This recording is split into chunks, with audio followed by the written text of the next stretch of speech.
नमस्कार साथियों, पीसीएस क्रांति यूट्यूब चैनल पर आप सभी का स्वागत है। अगर आप पीसीएस 2025 प्रीलिम्स की तैयारी कर रहे हैं, जो कि अगले महीने प्रस्तावित है 12 अक्टूबर को, अगर उसके लिए आप लोग करंट अफेयर अभी तक तैयार नहीं कर पाए या सोच रहे हैं करंट अफेयर कहाँ से पढ़ें, तो उसके लिए हम लोग लेके आए हैं आप लोगों के लिए नई सीरीज वार्षिक की करंट अफेयर। वार्षिकी में जैसे आप लोग अगर मंथली, सबसे देखिए बढ़िया है मंथली तैयारी करना। अगर मंथली करंट अफेयर आप नहीं तैयार कर पा रहे हैं, नहीं कर पाए हैं अभी तक, तो अब जो है मंथली करंट अफेयर तैयार करने के लिए समय आपके पास नहीं है। और ईयरली जो है हम लोग सीरीज लेके आए हैं ईयरली करंट अफेयर। एक एक टॉपिक का आपको कराया जाएगा। पहले राष्ट्रीय प्रदेश कराया जाएगा, फिर अंतर्राष्ट्रीय कराया जाएगा, आर्थिकी, फिर इसी प्रकार से एक एक टॉपिक एक एक क्लास में आपको कराया जाएगा। और जो एकदम महत्वपूर्ण होंगे उससे हम आपको बताते चलेंगे, यहाँ से प्रश्न कैसे बनेगा उसको हाईलाइट करते चलेंगे। इसका पीडीएफ जो है आपको टेलीग्राम चैनल पे मिल जाएगा। टेलीग्राम चैनल का लिंक जो है डिस्क्रिप्शन में दिया हुआ है। तो अभी तो एग्जाम इतना नज़दीक आ गया है, तो अब जो है वार्षिकी ही अपने पास बचा है ऑप्शन कि इसी से हम लोग करंट अफेयर तैयार करें। अभी एक जो अभी इस समय करा रहे हैं, एक आप ये कर लीजिएगा। उसके बाद अभी आज दृष्टि आएगी, घटना सार आएगी, उसको भी कराएंगे। वहाँ से कवर कर लेंगे तो आपके करंट के 30-35 प्रश्न जो है, यहाँ से अगर 35 प्रश्न आ रहा है तो 30 तो फिक्स ही है कि इससे बाहर नहीं जाएगा। ठीक है, तो चलिए शुरू करते हैं आज का अपना पहला टॉपिक, राष्ट्रीय परिदृश्य। ठीक, राष्ट्रीय परिदृश्य में आज जो है देखेंगे हम लोग, और ये पूरा वार्षिक का देखेंगे, साल का जो सबसे महत्वपूर्ण करंट अफेयर है, जहाँ से प्रश्न बनना ज़्यादा महत्वपूर्ण है वो से। और पीसीएस क्रांति पे जो है अभी घटना चक्र की सीरीज चलाई जा रही है, सभी सब्जेक्ट की चलाई जा रही है, वो चाहे इतिहास हो, भूगोल हो, जो कि घटना चक्र का एक बहुत ही महत्व है। घटना चक्र पीसीएस प्री के लिए या किसी भी एग्जाम के लिए, बिहार पीसीएस के लिए या अदर स्टेट एग्जाम के लिए, ये बहुत महत्वपूर्ण है घटना चक्र, जो पूर्वावलोकन आती है सब्जेक्ट वाइज। तो अभी हम लोग लेटेस्ट 2025 वाली कराई जा रही है। पॉलिटी भी कराई जा रही है, ज्योग्राफी कराई जा रही है, इतिहास करवाया जा रहा है, उसके बाद उत्तर प्रदेश स्पेशल भी करवाया जा रहा है। ठीक है, उसके साथ साथ आपको साइंस भी मिल जाएगा। सभी सब्जेक्ट के पीवाई को जो है एग्जाम के पहले पहले कवर करा लेंगे। ठीक है, तो चलिए देखते हैं आज का अपना पहला टॉपिक। भारत का पहला पूर्ण डिजिटल साक्षर राज्य केरल पहला है, इसलिए इंपॉर्टेंट है। यहीं से प्रश्न पूछेगा, वन लाइनर में पूछेगा कि भारत का पहला डिजिटल साक्षर राज्य कौन बना, तो केरल बना। याद रखिएगा, भारत का पहला पूर्ण डिजिटल साक्षर राज्य है। डिजिटल साक्षर मतलब क्या होता है, जैसे कि केवल कंप्यूटर या स्मार्टफोन का उपयोग करना नहीं है, वहाँ पे ई सेवाओं का उपयोग करना, ऑनलाइन भुगतान करना। ठीक है, देखिए ई सेवाओं का उपयोग करना, ऑनलाइन भुगतान करना, डिजिटल प्लेटफॉर्म पर सुरक्षित रूप से संवाद करना, ये सब चीज़ों में जो है क्या हुआ है, सेवाओं तक सहज पहुंच शामिल होना। राष्ट्रीय स्तर पर वर्तमान में केवल लगभग 38% लोग डिजिटल रूप से साक्षर हैं। यह स्थिति डिजिटल इंडिया जैसे अभियानों की सफलता के लिए बड़ी चुनौती है। ठीक, इसी परिप्रेक्ष्य में केरल में कितने लोग 99% से अधिक डिजिटल साक्षर हासिल कर एक महत्वपूर्ण उपलब्धि हासिल किए हैं। ठीक है, चलिए देखते हैं अगले टॉपिक, बेहद जरूरतमंद बच्चों के न्याय में संवेदनशील के लिए पंजाब बना अग्रणी राज्य। ये आने का बहुत, इसको आप अगर नंबरिंग देंगे कि किस लेवल के क्वेश्चन है, तो ये इसको 2 स्टार दे सकते हैं। ठीक है, 2 स्टार दे सकते हैं इस पे। बाकी ठीक, अच्छा प्रश्न है। पंजाब राज्य ने किशोर न्याय अधिनियम 2015 के तहत महत्वपूर्ण समावेशी पहल करते हुए सांकेतिक भाषा विशेषज्ञों को आधिकारिक पैनल में शामिल करने वाला पहला भारतीय राज्य बनने का गौरव प्राप्त किया है। पहला है, जितना पहला आ रहा है वो आपके लिए महत्वपूर्ण है, वहां से प्रश्न बनने की संभावना बहुत अधिक है। ठीक है, वहां से प्रश्न बनने की संभावना ज्यादा है, वो आप एकदम नोट कर लीजिए। इसका पीडीएफ आपको मिल जाएगा टेलीग्राम चैनल, वहां ज्वाइन कर लीजिए, आपको फ्री अवकाश मिलेगा। हर दिन एक टॉपिक करा के जल्द ही इसको हम लोग खत्म कर देंगे। आप लोग रिवीजन करिएगा, करंट अफेयर आपका यहाँ से कवर हो जाएगा। यह कदम विशेष रूप से श्रवण और वाणी बाधित क्षेत्र बच्चों के न्याय के सुलभ और संवेदनशील पहुंच को सुनिश्चित करता है। यह उद्देश्य सुनने और बोलने में समर्थ बच्चों के न्यायिक प्रक्रिया में समान अवसर प्रदान करता है। देखिए बहुत ही महत्वपूर्ण, मतलब इसको वेरी वेरी इंपॉर्टेंट बना सकते हैं, वेरी वेरी इंपॉर्टेंट। क्यों इंपॉर्टेंट है ये? भारत का पहला स्मार्ट बुद्धिमान गांव कौन बना है? सतनावरी। सतनावरी कहाँ पे है? महाराष्ट्र के नागपुर जिले का सतनावरी गांव आज डिजिटल युग का में ग्रामीण भारत के लिए प्रेरणा का स्रोत बन चुका है। राज्य सरकार की पहल और वॉइस ऑफ इंडिया कम्युनिकेशन, राज्य सरकार की पहल और voice of India communication technology enterprise के मार्गदर्शन में यह गांव देश का पहला स्मार्ट इंटेलिजेंट विलेज के रूप में की ओर अग्रसर है। यह पायलट प्रोजेक्ट का उद्देश्य उन्नत तकनीकों के माध्यम से ग्रामीण जीवन के सभी महत्वपूर्ण पहलुओं, कृषि, शिक्षा, स्वास्थ्य, शासन और वित्त में सुधार लाना है। ठीक, यहां से प्रश्न सीधे ऑनलाइनर ही आएगा, भारत का पहला स्मार्ट बुद्धिमान गांव, डायरेक्ट से पूछेगा। ठीक है, याद रखिएगा सतनावरी और किस राज्य में है? महाराष्ट्र में है, महाराष्ट्र के नागपुर जिले में है। तो यहाँ से आपको राज्य भी पूछ सकता है और गांव का नाम भी पूछ सकता है, ज्यादा पॉसिबिलिटी है गांव का नाम पूछने। ठीक, चलिए देखते हैं अगला, जिला बाढ़ गंभीरता सूचकांक। क्या है? जिला बाढ़ गंभीरता सूचकांक। हाल ही में दिल्ली आईआईटी और आईआईटी गांधीनगर के शोधकर्ताओं ने जिला बाढ़ गंभीरता सूचकांक विकसित किया है। यह सूचकांक भारत में बाढ़ की ऐतिहासिक गंभीरता को आंकने हेतु विकसित किया गया है। ठीक, इसमें जिलेवार बाढ़ की आवृत्ति, अवधि और प्रारंभिक जनसंख्या के क्षति को मापा जाता है। इसका उद्देश्य जिला स्तर द्वारा बाढ़ जोखिम प्रबंधन में सहायता करना है। क्या हुआ है? जिला बाढ़ गंभीरता सूचकांक इसके द्वारा डेवलप किया गया है आईआईटी दिल्ली और आईआईटी गांधीनगर। इसका कार्य क्या है वो भी आप लोग देख चुके हैं, बाढ़ की आवृत्ति, अवधि आदि आदि ऐसा ऐसा जो है इसमें कराया जाएगा। आप पीडीएफ लग के वीडियो के साथ इसको रिवीजन कर लीजिएगा। अगला है मणिपुर में राष्ट्रपति शासन। मणिपुर में जो है राष्ट्रपति शासन लगा है। कब से लगा है? 13 अगस्त 2025 को संसद ने मणिपुर में अगले 6 महीने के लिए राष्ट्रपति शासन की अवधि बढ़ाने संबंधी वैधानिक प्रस्ताव को मंजूरी प्रदान की है। 13 फरवरी से जो है वहां पे मणिपुर राष्ट्रपति शासन लगा है, 6 महीने के लिए और बढ़ाया गया है। इसमें आपसे बेसिक से प्रश्न पूछ सकता है कि भारतीय संविधान के किस अनुच्छेद के तहत केंद्र सरकार को अधिकार देता है? तो अनुच्छेद है 356 के तहत, अनुच्छेद 356 के तहत केंद्र सरकार को यह अधिकार देता है कि यदि किसी राज्य में संवैधानिक तंत्र विफल हो जाता है तो वहां राष्ट्रपति शासन लागू किया जा सकता है।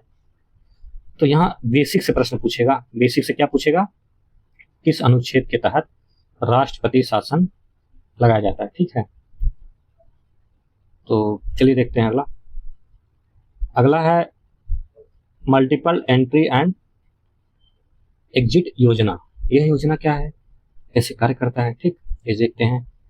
दिल्ली विश्वविद्यालय ने राष्ट्रीय शिक्षा नीति, दिल्ली विश्वविद्यालय ने किसके तहत? राष्ट्रीय शिक्षा नीति के तहत परिकल्पित मल्टीपल एंट्री मल्टीपल एग्जिट योजना के कार्यान्वयन के लिए विस्तृत दिशा निर्देश जारी किए हैं। इसका उद्देश्य उच्च शिक्षा को अधिक लचीला बनाना, सुलभ और शिक्षार्थी केंद्रित बनाना है। यह है क्या? इसको देखते हैं। मल्टीपल एंट्री और एग्जिट विकल्प क्या है? छात्र 1, 2 या 3 वर्ष बाद स्नातक कार्यक्रम में निम्नलिखित साथ बाहर निकलते हैं, जैसे प्रमाण पत्र 1 वर्ष के बाद, डिप्लोमा 2 वर्ष के बाद, स्नातक डिग्री 3 वर्ष के बाद। ठीक है, ऑनर्स अगर आप 4 साल कर रहे हैं तो उसमें क्या मिलेगा? ऑनर्स और रिसर्च के साथ साथ ऑनर्स भी आपको अगर 4 साल बाद निकल रहा है। स्नातक के 3 साल की डिग्री ले रहे हैं तो जो पहले डिग्री थी वही मिलेगी। 2 साल है तो डिप्लोमा मिलेगा, प्रमाण पत्र आपको 1 साल में मिलेगा। छात्र बिना क्रेडिट खोए अपनी डिग्री पूरी करने के लिए निर्धारित अवधि में भीतर पुनः प्रवेश कर सकते हैं। इसी तरह जो है स्नातकोत्तर छात्र 2 वर्षीय कार्यक्रम के पहल को जो है बाद डिप्लोमा मिल सकता है। 4 वैसे आप लोग ऊपर देख चुके हैं।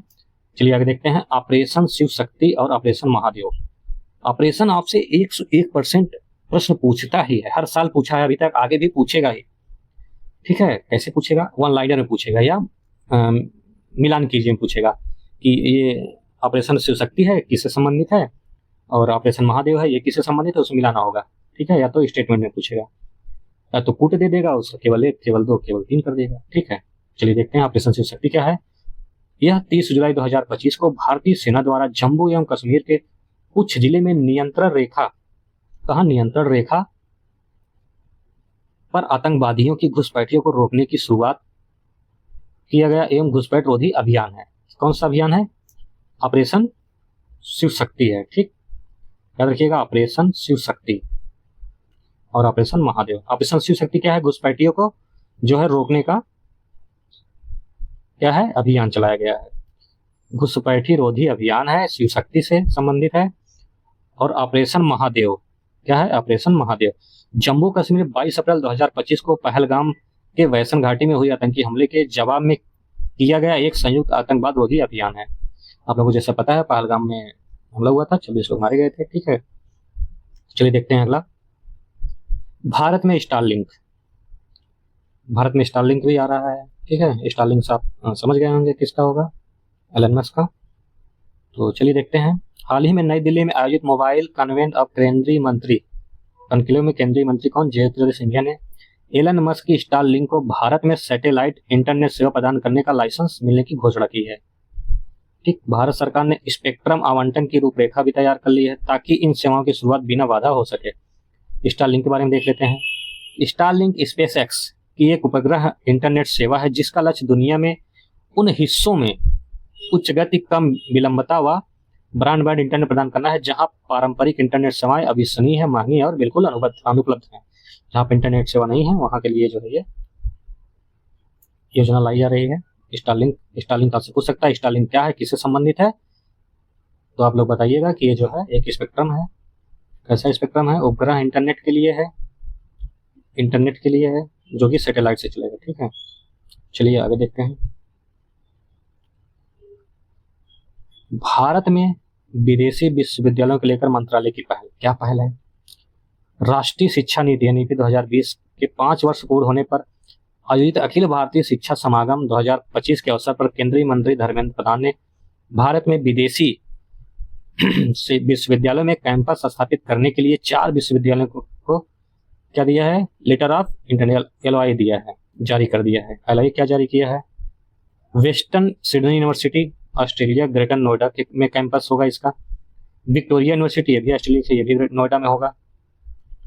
ट्रोड यूनिवर्सिटी है, ट्रोब यूनिवर्सिटी कहाँ? ऑस्ट्रेलिया, बंगलौर में कैंपस होगा। University of Bristol, United kingdom, Mumbai में कैंपस। भारत में पहले से स्थापित विदेशी यूनिवर्सिटी कौन कौन से, ये भी देख लेते हैं। डेक्कन यूनिवर्सिटी, यूनिवर्सिटी ऑफ ब्लोगन गुजरात की गिफ्ट सिटी में है। ठीक है, ब्लोगन और डेक्कन यूनिवर्सिटी ये दोनों गुजरात की गिफ्ट सिटी में है। यूनिवर्सिटी ऑफ साउथ टेम्पन है, क्या है? साउथ टेम्पन। ठीक, ये कहाँ पे है? साउथ हैम्पन कहाँ है? सैम्पटन कहाँ है? गुरुग्राम के कैंपस में है। ठीक, महत्व क्या है इसका, क्यों आ रही है विदेशी? वो इसका महत्व देखिए, पूछने कम चांस है। ये पूछेगा केवल आपसे, क्या पूछेगा कि कौन कौन सी यूनिवर्सिटियां अभी हाल ही में भारत में अपने कैंपस स्थापित करेंगी। तो जैसे ग्रेटर नोएडा में उत्तर प्रदेश का है, यूपी PCS में तो उत्तर प्रदेश यहाँ पर समझ सकता है।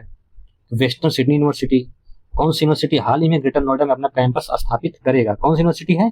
वेस्टर्न सिडनी यूनिवर्सिटी है, ये ग्रेटर नोएडा में करेगा। नोएडा पूछेगा, विक्टोरिया यूनिवर्सिटी होगी, ऑस्ट्रेलिया की है, तो याद रखिएगा, एकदम फैक्ट है, फैक्ट इसको याद करना ही पड़ेगा, यहीं से प्रश्न डायरेक्ट पूछते हैं। ठीक है, तो PDF आप ले लीजिएगा, वहां से पढ़ लीजिएगा और क्या कहते हैं क्लास के साथ इसको रिवाइज कर लीजिएगा। क्लास आप देख लेंगे, आपको PDF मिल जाएगी। विदेशी विश्वविद्यालय की उपस्थिति में भारतीय छात्रों को विश्व स्तरीय शिक्षा भारत में ही संभव हो। विदेशी मुद्रा बचत, ब्रेन ड्रेन को कम करना, शोध एवं नवाचार सहयोग। ठीक है, चलिए देखते हैं अगला। युवाओं के लिए अनिवार्य सैन्य प्रशिक्षण, यह क्या है? केरल के राज्यपाल राजेंद्र विश्वनाथ आलेकर ने तिरुवनंतपुरम में एक सैन्य समारोह में युवाओं के लिए अनिवार्य सैन्य प्रशिक्षण की वकालत की। उन्होंने इसे अनुशासन, देशभक्ति और निस्वार्थता जैसे मूल्यों के युवाओं में विकसित करने के लिए आवश्यक बताया है। ठीक, ये इतना कुछ इसमें प्रश्न कम बनने के चांस है, लेकिन फिर आप जानते रहिए। अगला क्या है? स्टारलिंक एंड UIDAI के साथ समझौता हुआ है। क्या समझौता हुआ है? भारतीय विशिष्ट पहचान प्राधिकरण, जो कि आधार कार्ड अपना इसी के तहत बनाया जाता है, ने निजी उपग्रह आधारित इंटरनेट सेवा प्रदाता स्टारलिंक के साथ साझेदारी की घोषणा की है। यह कदम इसलिए चर्चा में है क्योंकि यह आधार आधारित ग्राहक सत्यापन को निर्बाध और तेज बनाने वाला एक नया प्रयोग है। यह एक वैश्विक उपग्रह इंटरनेट प्रदाता द्वारा आधार प्रमाणीकरण का प्रयोग है जो भारत में डिजिटल इंफ्रास्ट्रक्चर और विश्वसनीयता और मापनीयता को दर्शाता है। आधार के बारे में देख लेते हैं। इसके बारे में, आधार के बारे में, भारत सरकार द्वारा भारत के नागरिकों को जारी किया जाने वाला पहचान पत्र है, आपको पता ही आधार कार्ड। इसकी शुरुआत 28 जनवरी 2009 को भारत सरकार द्वारा UIDAI के माध्यम से की गई थी। इसे भारतीय विशिष्ट पहचान प्राधिकरण द्वारा जारी किया जाता है। 12 अंकों का विशिष्ट संख्या होती है इसकी। स्टारलिंक के बारे में आप लोग ऊपर देखें, इसलिए स्टारलिंक स्पेसएक्स किसका है पता ही आपको, एलन मस्क का। यह एक उपग्रह इंटरनेट सेवा है जिसका लक्ष्य दुनिया में उन हिस्सों में उच्च गति, कम विलंबता ब्रॉडबैंड इंटरनेट प्रदान करना है जहां पारंपरिक इंटरनेट सेवाएं नहीं है। अभी आप ऊपर देख चुके हैं। चलिए देखते हैं आगे।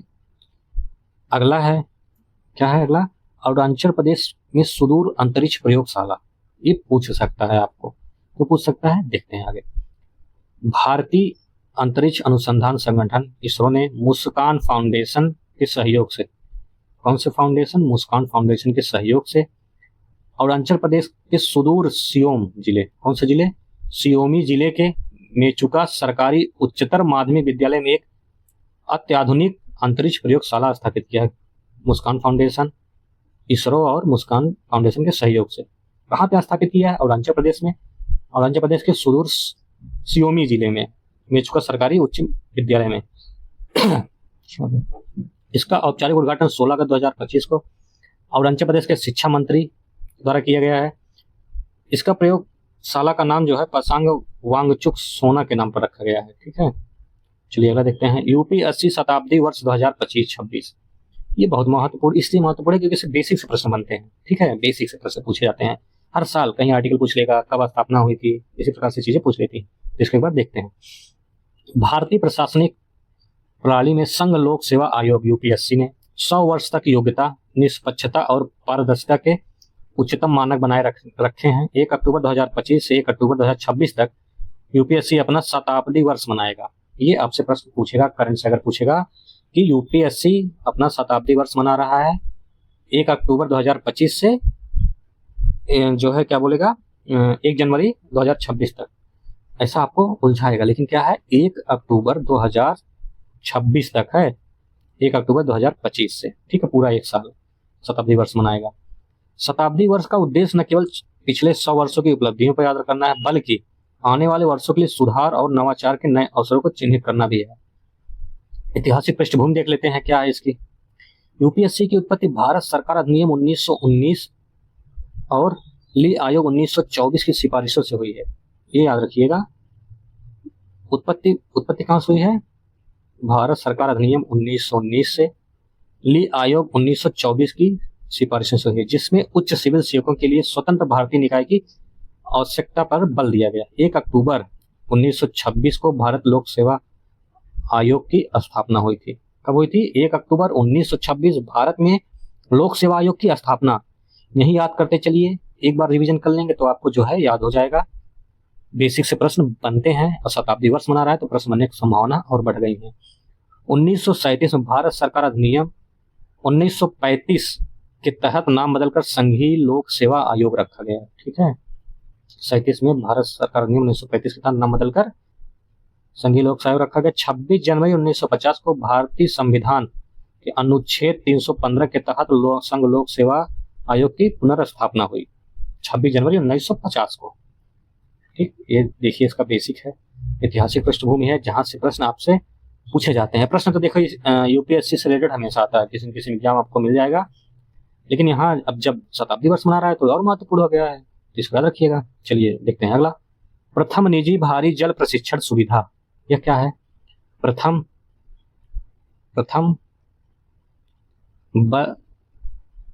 क्या है? प्रथम निजी भारी जल प्रशिक्षण सुविधा। हाल ही में भारत की परमाणु ऊर्जा नीति में एक ऐतिहासिक कदम के रूप में मुंबई स्थित टेमा इंडिया ने भारी जल के उन्नयन के उपकरणों के प्रशिक्षण के उद्देश्य से देश की पहली निजी सुविधा शुरू की है। सुविधा क्या है? विदित हो कि भारी जल DTO ने जल का एक विशेष रूप है जिन्हें सामान्य हाइड्रोजन की जगह ड्यूटेरियम हाइड्रोजन का भारी समस्थानिक होता है या समान जल H2O के भारी होता है। परमाणु रिएक्टर का विशेष उपयोग होता है। ठीक है, तो इसको आप बस ऐसे जानते रहिए, इसका बहुत वो नहीं है। अगला देखते हैं इसका, वो देखते हैं। भारत में पहली निजी परीक्षा सुविधा। टेमा इंडिया ने महाराष्ट्र के पालघर जिले के आहाड़ में 25 जुलाई 2025 को पहली निजी भारी जल परीक्षा सुविधा का उद्घाटन किया। ये आपके लिए महत्वपूर्ण है। क्या पूछेगा कि हाल ही में कहाँ पर पहली निजी परीक्षण सुविधा शुरू की गई है? तो शुरू की गई है महाराष्ट्र में। कहाँ पे? महाराष्ट्र के टेमा इंडिया ने किया है। ठीक, यह सुविधा भामा परमाणु अनुसंधान केंद्र ने से प्रौद्योगिकी हस्तांतरण nuclear power corporation of India limited NPCIL ने खरीद के आदेश के तहत बनाई गई है। चलिए देखते हैं और एक इंपॉर्टेंट प्रश्न जिसका बनने की संभावना ज्यादा है। कौन सा है? भारत का पहला हिंदी माध्यम MBBS कॉलेज जबलपुर। आपका जो हेडलाइन है यहीं से आपका प्रश्न बनेगा। क्या बनेगा? पहला हिंदी माध्यम MBBS कॉलेज, भारत का पहला हिंदी माध्यम MBBS कॉलेज की स्थापना कहाँ हुई है? ठीक, तो कहाँ सुचारू रूप से चल रहा है MBBS कॉलेज? पहला जबलपुर में। जबलपुर कहाँ है? MP में। जबलपुर में आने वाले दिनों में जबलपुर में भारत का पहला हिंदी माध्यम MBBS कॉलेज बनेगा। मध्य प्रदेश के जबलपुर शहर में 2027-28 के सत्र में भारत का पहला हिंदी माध्यम MBBS कॉलेज की शुरुआत होने वाली है। यह कॉलेज चिकित्सा क्षेत्र में भाषा संबंधी बाधाओं को तोड़ने के लिए बहुत महत्वपूर्ण है। भाषा संबंधी बाधाओं को तोड़ने के लिए हिंदी भाषी छात्रों को सशक्त दिशा में ऐतिहासिक कदम माना जा रहा है। हाल ही में मध्य प्रदेश में आयुर्विज्ञान विश्वविद्यालय के कर्मचारी परिषद ने इसका प्रस्ताव तो स्वीकृति दी है, राष्ट्रीय आयुर्विज्ञान आयोग। चलिए देखते हैं अगला, दूरसंचार नीति 2025 क्या है? 25 जुलाई 2025 को भारत सरकार ने, यह मोस्ट इंपॉर्टेंट में रखिएगा, यहाँ से प्रश्न मोस्ट इंपॉर्टेंट में रखिएगा, मोस्ट इंपॉर्टेंट में। ठीक है, जो पहला है सब आप उसको इंपॉर्टेंट रखिए, यहाँ से प्रश्न बनने की संभावना ज्यादा है। 24 जुलाई 2025 को भारत सरकार ने 2018 के राष्ट्रीय डिजिटल संचार नीति के 7 वर्ष बाद नई दूरसंचार नीति 2025 मसौदा जारी किया है। नई दूरसंचार नीति का उद्देश्य क्या है? रोजगार सृजन। दूरसंचार क्षेत्र में 10 लाख नई नौकरियां सृजित करना है। कितने कर्मचारी को कौशल उन्नयन करना है? ठीक, साइबर सुरक्षा को मजबूत करना। क्या है दूरसंचार की नीति? रोजगार कितना? 10 लाख नौकरियां सृजित करना है। कर्मचारियों में कौशल का वो बढ़ाना, उन्नयन करना है, क्वालिटी बढ़ाना, मतलब कनेक्टिविटी 2030 तक 90% आबादी तक 5G और 100% 4G से जोड़ना है। कब तक? 2030 तक, याद रखिएगा। स्थिरता क्या? कार्बन उत्सर्जन 30% तक कम करना है। यह चक्रीय अर्थव्यवस्था को बढ़ावा देता है। अनुसंधान और विकास, स्थानीय अनुसंधान, 6G मानकीकरण में भारत की भागीदारी को बढ़ाना है। अगला देखते हैं, अगला क्या है? अगला बहुत महत्वपूर्ण है। कितना महत्वपूर्ण है देखते हैं, क्या है इसमें खासियत। 80% ग्रामीण परिवारों तक पहुंच पाइपलाइन की पेयजल। ये अभी इस पे लोग गाली दे रहे हैं, लेकिन ये भविष्य के लिए बहुत अच्छा पहल है। अभी लोगों को थोड़ा लेट समझ में आएगा, बस सरकार इसको नियमितः चला ले जाए, इसमें फ्लॉप ना हो बस। चलिए इसको डिटेल से देखते हैं। जुलाई 2025 में जल शक्ति मंत्रालय द्वारा जारी आंकड़ों के अनुसार भारत के 80% कितना? 80% अधिक ग्रामीण परिवारों तक पाइप में पेयजल पहुंच चुका है। विदित हो कि अगस्त 2019 तक केवल 16% घरों में ही नल के पानी की कनेक्शन था जल जीवन मिशन के तहत। किसके तहत? जल जीवन मिशन के तहत। यह जो है यह आंकड़ा 80% तक पहुंच गया है। अब तक देश में 19.36 करोड़ परिवारों में से 15.67 करोड़ परिवारों इस मिशन को लाभान्वित हो चुके हैं। सबसे सराहनीय काम है भारत में के 11 राज्यों और केंद्र शासित प्रदेशों में हुआ है। इसमें गोवा, अंडमान निकोबार द्वीप समूह, दादरा नगर हवेली, हरियाणा, तेलंगाना, पुडुचेरी, गुजरात, हिमाचल प्रदेश, पंजाब, मिजोरम और अरुणाचल प्रदेश शामिल हैं। अरुणाचल प्रदेश के लिए तो वरदान है, क्योंकि वहाँ पे पानी की समस्या है। ठीक है, पहाड़ी एरिया है, पानी की समस्या, वहाँ पाइपलाइन पहुँचाना, पानी से जल पहुँचाना बहुत ही आवश्यक था। कहाँ कहाँ पे? मिजोरम बहुत इंपॉर्टेंट था, यहाँ पानी की, अरुणाचल प्रदेश पानी की समस्याएं थी। बाकी तो ठीक है, सब जगह थोड़ा थोड़ा वो है। वहीं उत्तराखंड में 97.6% है। उत्तराखंड में भी पहाड़ी एरिया है, यहाँ भी पानी के लिए समस्याएं हैं। लद्दाख में भी देखिए 96.88% है। बिहार में 95.7% है। कितना? 95.7% ग्रामीण परिवारों में नल जल कवरेज हासिल हुआ है। चलिए देखते हैं अगला। भारत में साइबर अपराधों के विरुद्ध कार्यवाही। भारत के गृह मंत्री, विदेश मंत्रालय ने भारतीय साइबर अपराध समन्वय में केंद्र के मार्गदर्शन में कम्बोडियाई अधिकारियों ने 27 जुलाई तक वैश्विक साइबर धोखाधड़ी सिंडिकेट निशाना बनाकर 15 दिनों में अभियान चलाया था। ठीक है, ये अपना इतना अपने लिए नहीं है। चलिए देखते हैं अगला। राष्ट्रीय संकट प्रबंधन समिति क्या है? हाल ही में भारत सरकार ने राष्ट्रीय संकट प्रबंधन समिति एनसीएमसी का गठन किया है। यह निर्णय कई राज्यों में भीषण बाढ़, किसका?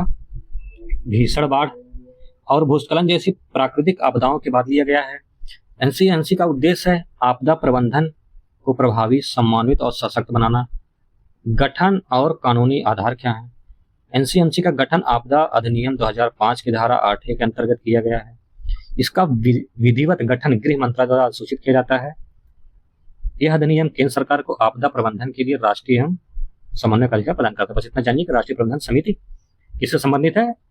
तो भूस्खलन जैसी प्राकृतिक आपदाओं और भीषण बाढ़ जैसी आपदाओं के लिए। ठीक, देखते हैं राष्ट्रीय सहकारी नीति 2025। 24 जुलाई 2025 को केंद्रीय गृह एवं सहकारिता मंत्री अमित शाह ने राष्ट्रीय सहकारी नीति 2025 का अनावरण किया है। ये दूसरी है, इसके पहले बहुत पहले हो चुकी है। ठीक है, इससे पहले हम लोग जो जुलाई महीने की क्रॉनिकल पढ़े हैं, आप लोग जब जाके जुलाई महीने क्रॉनिकल देखेंगे काफी इसमें से करंट अफेयर वहाँ पे कवर हुए हैं। सितंबर महीने की तो जुलाई तक का करंट कवर है, तो उसमें काफी चीजें ये महत्वपूर्ण है कवर हुई। चलिए इसको देखते हैं अगला। यह नीति क्षेत्र के आधुनिकीकरण और इसे सहकारिता के माध्यम से समृद्धि के दृष्टिकोण के साथ जोड़ने के लिए तैयार की गई है। यह नीति अगले 20 वर्षों तक 2045 के लिए सहकारी क्षेत्र की दिशा में रणनीति निर्धारित करेगी। राष्ट्रीय सहकारी नीति 2025 वर्ष 2002 की नीति का स्थान लेगी। एक बार 2 में हुई थी। ठीक है, मुख्य उद्देश्य क्या है इसका?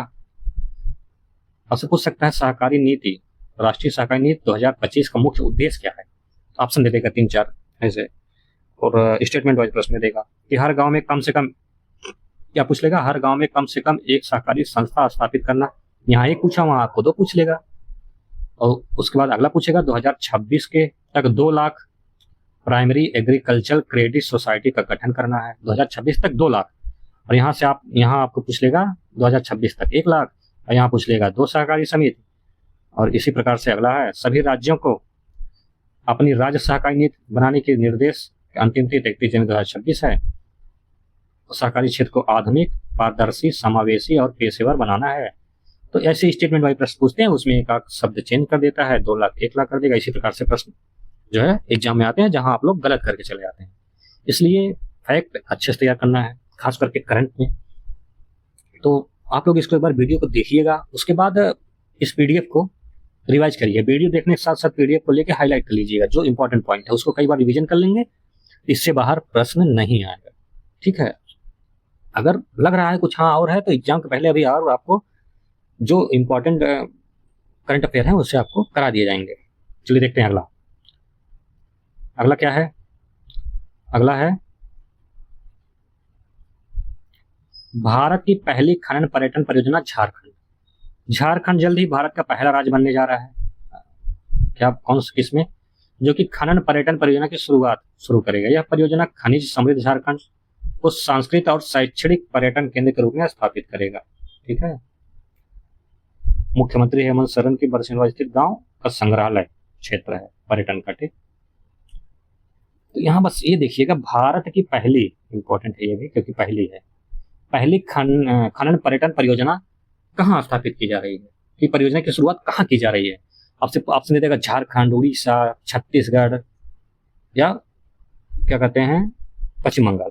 तो आप क्या मारेंगे? ऑप्शन झारखंड। ये ऑनलाइन में प्रश्न है, ऐसे ऑनलाइन में प्रश्न आते हैं कि भारत की पहली खनन पर्यटन परियोजना झारखंड है। ठीक, याद रखिएगा। चलते हैं अगला। स्वच्छता सर्वेक्षण 2024-25। जुलाई 2025 में राष्ट्रपति मुर्मू द्वारा, द्रौपदी मुर्मू जी है, नई दिल्ली में विज्ञान भवन में आयोजित स्वच्छ सर्वेक्षण 2024-25 के साथ पुरस्कार वितरण समारोह में भाग लिया है। ठीक, और 43 राष्ट्रीय पुरस्कारों को प्रदान किया है। देखते हैं कौन कौन। प्रीमियम सुपर स्वच्छ लीग में क्या है? प्रीमियम सुपर स्वच्छ लीग में लगातार उत्कृष्ट प्रदर्शन करने वाले शहर में इंदौर, सूरत, नवी मुंबई प्रमुख रहे हैं। ये शहर केवल अपने राज्य के लिए प्रेरणा है, बल्कि पूरे देश के लिए आदर्श हैं। इन्हें प्रीमियम श्रेणी में स्थान दिया गया है। भारत के नए स्वच्छ शहर कौन कौन से हैं? इसी वर्ष में सबसे बड़ी घोषणा में अहमदाबाद, भोपाल और लखनऊ भी है, याद रखिएगा, तीसरे स्थान पे है। कौन से? भारत के नए स्वच्छ शहर में और बड़ी आबादी में। तो नंबर 1 पे अहमदाबाद, भोपाल और लखनऊ को भारत के नए शीर्ष शहरों के रूप में चुना गया है। ये शहर अब इंदौर जैसे पूर्व स्वच्छ चैंपियन की श्रेणी में शामिल हो गए हैं। एक शहर एक पुरस्कार, क्या है? एक शहर एक पुरस्कार सिद्धांत इस वर्ष का सर्वश्रेष्ठ एक शहर एक पुरस्कार सिद्धांत पर आधारित है, जिसे प्रतिस्पर्धा का विस्तार और समावेशी सुनिश्चित किया गया है। 34 शहरों का भविष्य बेहतर स्वच्छ संभावना पुरस्कार प्रदान किया गया है। तो यहाँ याद रखिएगा कि नए शहर जो बने हैं उससे प्रश्न पूछेगा। इंदौर तो बहुत दिनों से है, सूरत भी है, नई मुंबई है। अब इसमें नया कौन सा शामिल हो गया? अहमदाबाद, भोपाल और लखनऊ। तो आपसे यहाँ से प्रश्न बनना है कि भारत के नए स्वच्छ शहर कौन है? क्या कहते हैं? लखनऊ। और गंगा तटीय, यह हम आपको पढ़ाए हैं क्रॉनिकल में। क्रॉनिकल आप पढ़ेंगे सितंबर महीने की, तो उसमें जुलाई तक का करंट कवर है। तो उसमें हम बताए हैं कि क्या कहते हैं, उसमें यह भी बताएगा, अभी इसमें आगे होगा कि गंगा से सटे जो सिटी हैं सबसे स्वच्छ सिटी कौन सी है। तो हम प्रयागराज है, देखते हैं आगे। तो स्वच्छ शहर साझेदारी योजना, केंद्रीय मंत्री मनोहर लाल ने हर एक स्वच्छ एक शहर मंत्र के साथ शहर स्वच्छ साझेदारी पहल की शुरुआत की है। अन्य सम्मान क्या है? प्रयागराज को क्या है? प्रयागराज को सर्वश्रेष्ठ गंगा शहर का खिताब दिया गया है। गंगा शहर क्यों? गंगा के जितने किनारे बसे शहर है सबसे स्वच्छ शहर प्रयागराज है, इसलिए इसको जो है इसका खिताब दिया गया है। छावनी बोर्ड में देखा जाए तो सिकंदराबाद है। और ग्रेटर विशाखापट्टनम नगर निगम जो है जबलपुर और गोरखपुर को सफाई मित्र सुरक्षित शहर के रूप में मान्यता दी गई है। यहाँ भी उत्तर प्रदेश का एक है गोरखपुर, इससे है सफाई मित्र सुरक्षित शहर है के रूप में मान्यता दी गई है। इन शहरों ने सफाई कर्मचारियों के लिए सुरक्षा, गरिमा और समावेशी सुनिश्चित करने के लिए बेहतर कार्य किया है। ठीक है। भारत की प्रथम जनजाति जीनोम परियोजना, प्रथम है तो महत्वपूर्ण है। और ये आप जो अवार्ड देख रहे हैं ना, स्वच्छ भारत मिशन वाला, ये बहुत इंपॉर्टेंट है आपके लिए। ठीक, यहाँ से भी प्रश्न बनना ठीक से समझिए, इंपॉर्टेंट है, बहुत इंपॉर्टेंट है। ठीक, चलिए देखते हैं अगला अपना। भारत की प्रथम जनजाति है तो भाई महत्वपूर्ण है, क्योंकि कुछ पहली बार होता है तो उससे प्रश्न ज्यादा पूछे जाते हैं। भारत में जनजातीय समुदाय को स्वच्छ सुधार, अनुवांशिकी बीमारियों से निपटने के लिए गुजरात में एक ऐतिहासिक कदम उठाया, जनजाति जीनोम अनुकरण परियोजना। क्या उठाया है? जनजाति अनुकरण परियोजना के माध्यम से गुजरात देश का पहला राज्य बन गया है जो विशेष रूप से जनजातीय समुदायों के जीनोम अनुकरण पर केंद्रित करेगा। गुजरात कहाँ होगा? गुजरात के अहमदाबाद। ठीक है, इसको देख लीजिएगा, कोई इसमें जितना बनना बस याद रखिएगा कि प्रथम जनजाति जीनोम परियोजना कहाँ है? तो गुजरात में, गुजरात सरकार द्वारा जो है पहला राज्य बना है। देखिए इसको हाईलाइट कर देते हैं। जनजाति जीनोम अनुकरण परियोजना माध्यम से गुजरात देश का पहला राज्य बन गया है जो कि विशेष रूप से जनजातीय समुदाय के लिए जीनोम अनुकरण पर केंद्रित है। ठीक, चलिए देखते हैं अगला। आंध्र प्रदेश और तेलंगाना के मध्य नदी जल विवाद एक अवलोकन। तो ये तो प्रश्न लगभग मेंस का है, लेकिन एक बार देख लेते हैं इसमें भी मोटा मोटा कौन कौन सी नदियां हैं, किस किस नदियों के मध्य है। यहाँ से प्रश्न बन सकता है बेसिक से। ठीक, देख क्या है। वर्ष 2014 में आंध्र प्रदेश एवं तेलंगाना राज्यों के पुनर्गठन के बाद दोनों राज्यों के मध्य कृष्णा और गोदावरी नदी, कौन कौन सी कृष्णा और गोदावरी नदियों के जल बंटवारे को लेकर विवाद है। 16 जुलाई 2025 को नई दिल्ली में केंद्रीय जल शक्ति मंत्री द्वारा आयोजित उच्च शिक्षक बैठक में दोनों राज्यों के मुख्यमंत्रियों ने नदी जल विवाद से संबंधित कई महत्वपूर्ण मुद्दों पर चर्चा जताई है। कौन कौन सी नदियां हैं?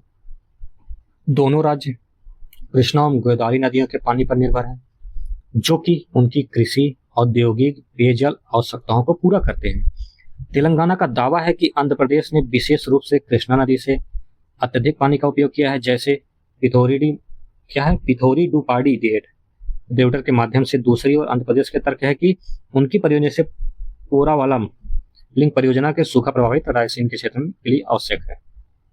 तो ये तो था मेंस के लिए लगभग। और नदियों का देखिए, प्रमुख नदियां और परियोजना क्या क्या है, परियोजनाएं पूछ सकती हैं, ये यहाँ से इंपॉर्टेंट है आपके लिए। कृष्णा नदी कौन कौन सी है? यह दक्षिण भारत में दूसरी सबसे बड़ी नदी है। कहाँ पे? दूसरी सबसे बड़ी नदी है, जो महाराष्ट्र, कर्नाटक, तेलंगाना, आंध्र प्रदेश से होकर प्रवाहित होती है। प्रमुख परियोजनाओं में शामिल है। ठीक, कई परियोजनाएं इस पे हैं। कृष्णा जो है दक्षिण भारत की सबसे बड़ी नदी है, दूसरी सबसे बड़ी है। ठीक है, पहले गोदावरी होगी, दूसरी सबसे लंबी नदी है, तो मतलब गोदावरी है। ये कृष्णा दूसरी है। और ये कौन कौन से राज्य से होकर निकलती है? महाराष्ट्र, कर्नाटक, तेलंगाना, आंध्र प्रदेश से प्रभावित होती है। ये आपके बेसिक है, ज्योग्राफी वाला पार्ट है, यहाँ से प्रश्न बनता है। विवादित है तो यहाँ से प्रश्न बन सकता है। श्रीशैलम बांध 2 राज्यों के लिए एक महत्वपूर्ण जल विद्युत और सिंचाई परियोजना है जिसके रखरखाव एवं जल बंटवारे को लेकर विवाद रहा है। नागा अर्जुन सागर, यह एक संयुक्त परियोजना है। दो राज्यों के पानी एक बिजली प्रदान करता है और किंतु जल उपयोग पर असहमत बनी है। पुथोरी Reddu party head regulator, Telangana का दावा है कि आंध्र प्रदेश इस रेगुलेटर के माध्यम से आवंटन के अधिक पानी ले रहा है। गोदावरी नदी, यह भारत की दूसरी सबसे बड़ी नदी। सबसे बड़ी नदी कौन है? गंगा है। नदी है जो तेलंगाना, आंध्र प्रदेश, महाराष्ट्र से होकर प्रवाहित होती है। इस पर स्थित प्रमुख परियोजनाएं कौन कौन सी है? पोलावरम परियोजना आंध्र प्रदेश की यह बहुउद्देशीय परियोजना सिंचाई, पेयजल, बिजली उत्पादन के लिए महत्वपूर्ण है। बनकचेरला, ठीक है, क्या है? बनकचेरला परियोजना आंध्र प्रदेश की इस प्रस्तावित परियोजना का लक्ष्य गोदावरी के पानी को कृष्णा एवं पेन्ना नदियों में जोड़कर रायसीन के सूखा प्रभावित क्षेत्रों में ले जाना है। यह परियोजना तेलंगाना के लिए विवाद का प्रमुख बिंदु है। अन्य परियोजना तेलंगाना की पालमुरू, रंगारेड्डी, टिंडी और अन्य परियोजना। ये परियोजना याद रखिएगा, परियोजना आपके लिए इंपॉर्टेंट है। यहाँ से जो है प्रश्न बन सकते हैं। कहाँ से? परियोजनाएं से। ठीक, चलिए देखते हैं अगला। परख RS सर्वेक्षण, यह क्या है? 2025 के परख राष्ट्रीय सर्वेक्षण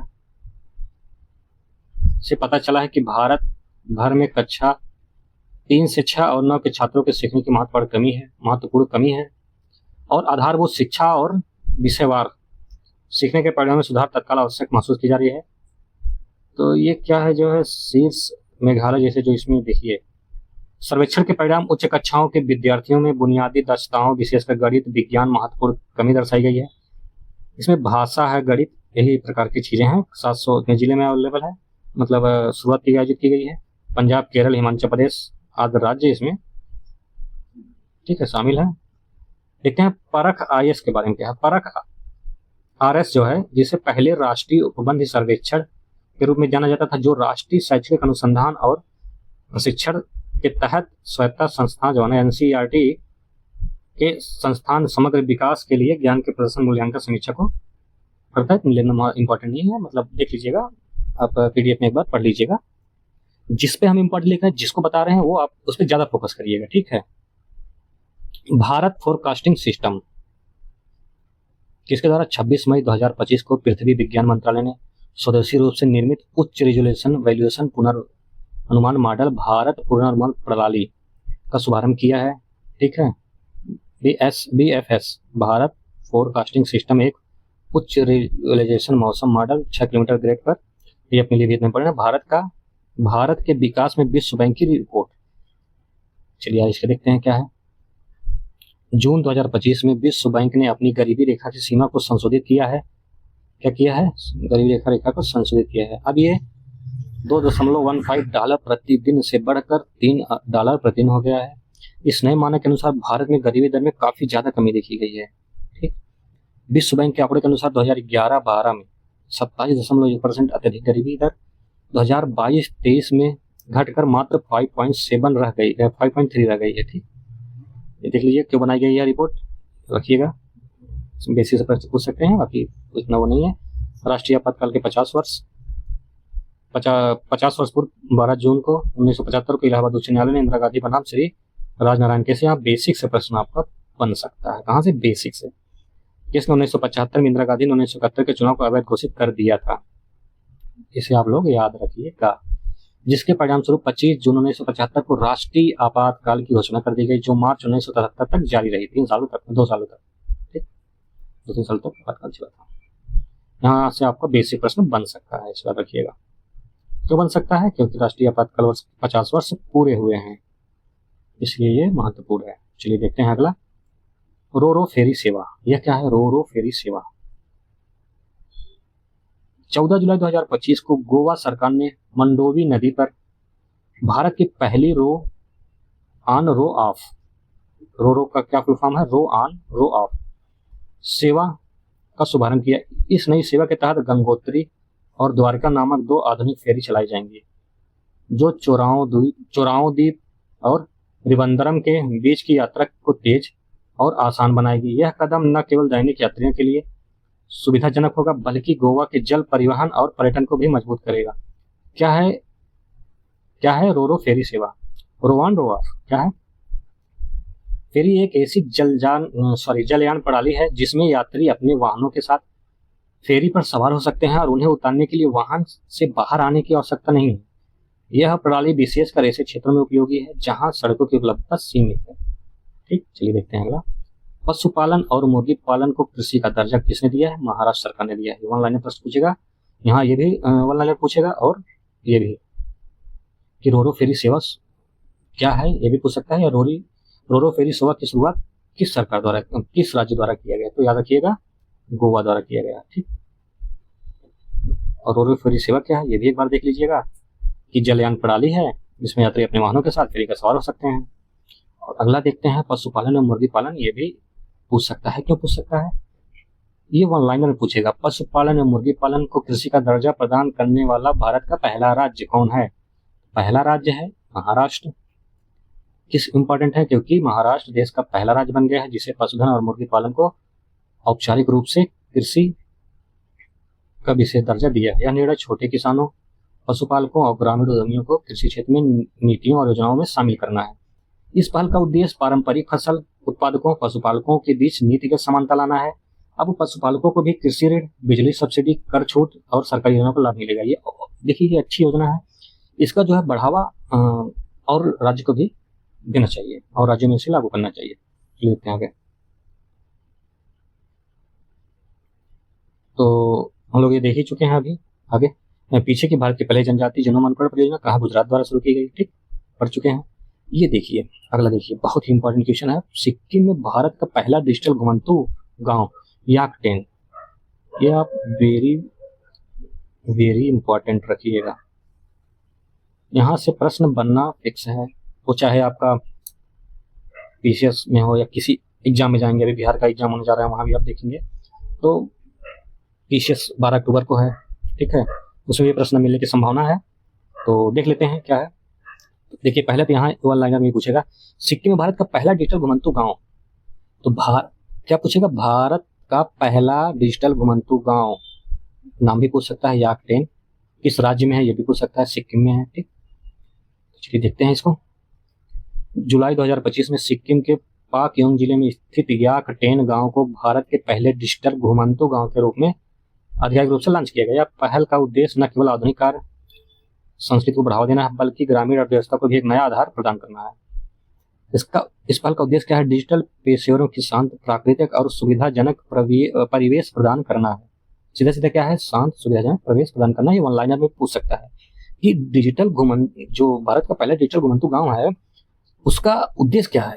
ठीक है, तो उद्देश्य में दे देगा डिजिटल पेशेवरों की जो है शांत प्राकृतिक सुविधा दे देगा और स्थानीय परिवारों को अस्थायी आय और साधन उपलब्ध कराना, पर्यटन ऑफ सीजन में ग्रामीण क्षेत्रों को डिजिटल अर्थव्यवस्था से जोड़ना।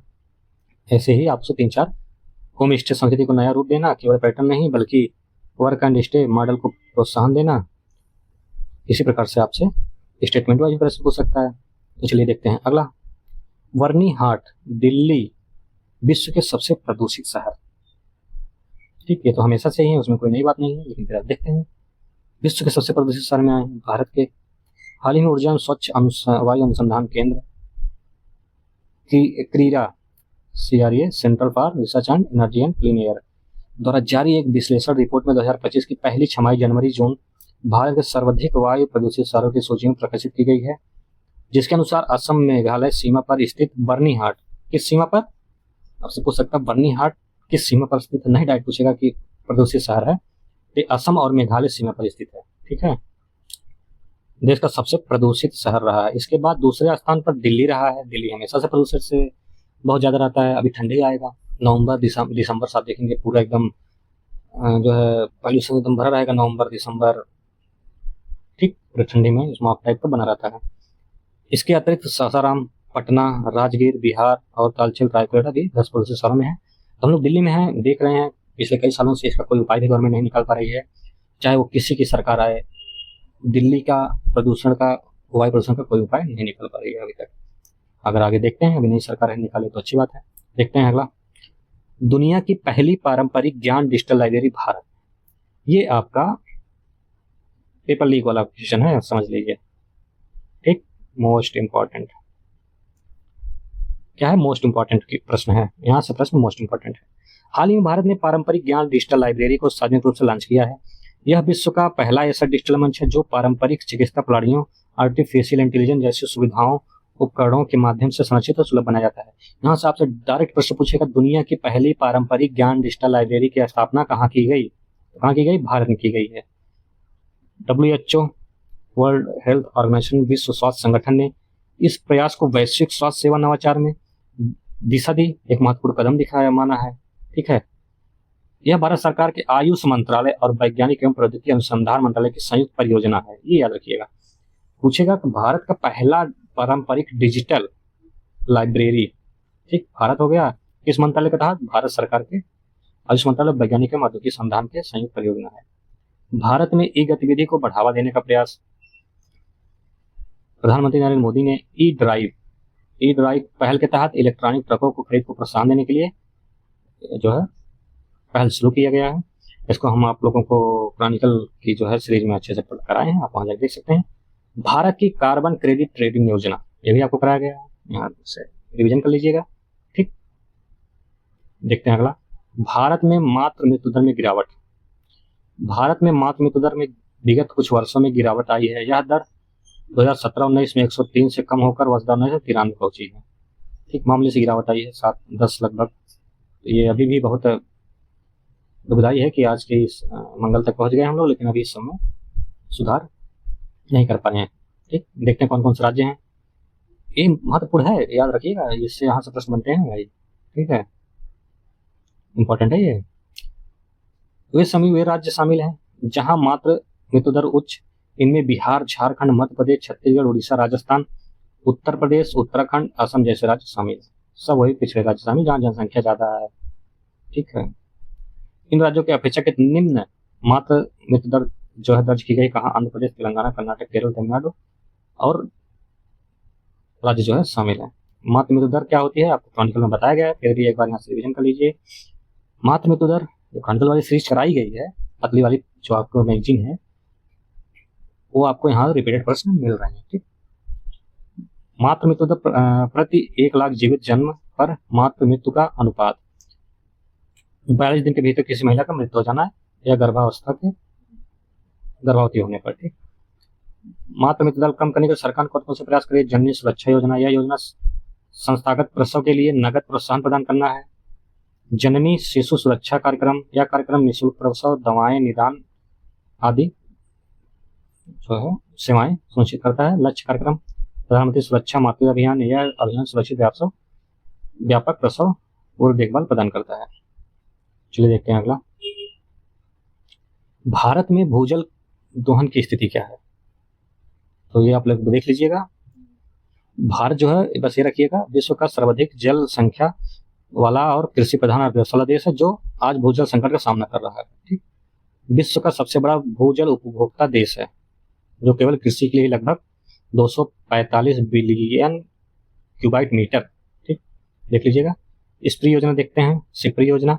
हाल ही में कर्मचारी राज्य बीमा निगम ने सिप्री योजना की शुरुआत की है, याद रखिएगा बस। सिप्री योजना कर्मचारी राज्य बीमा निगम द्वारा शुरू किया गया है। सिप्री योजना किस द्वारा शुरू किया गया है, यही याद रखिएगा बस।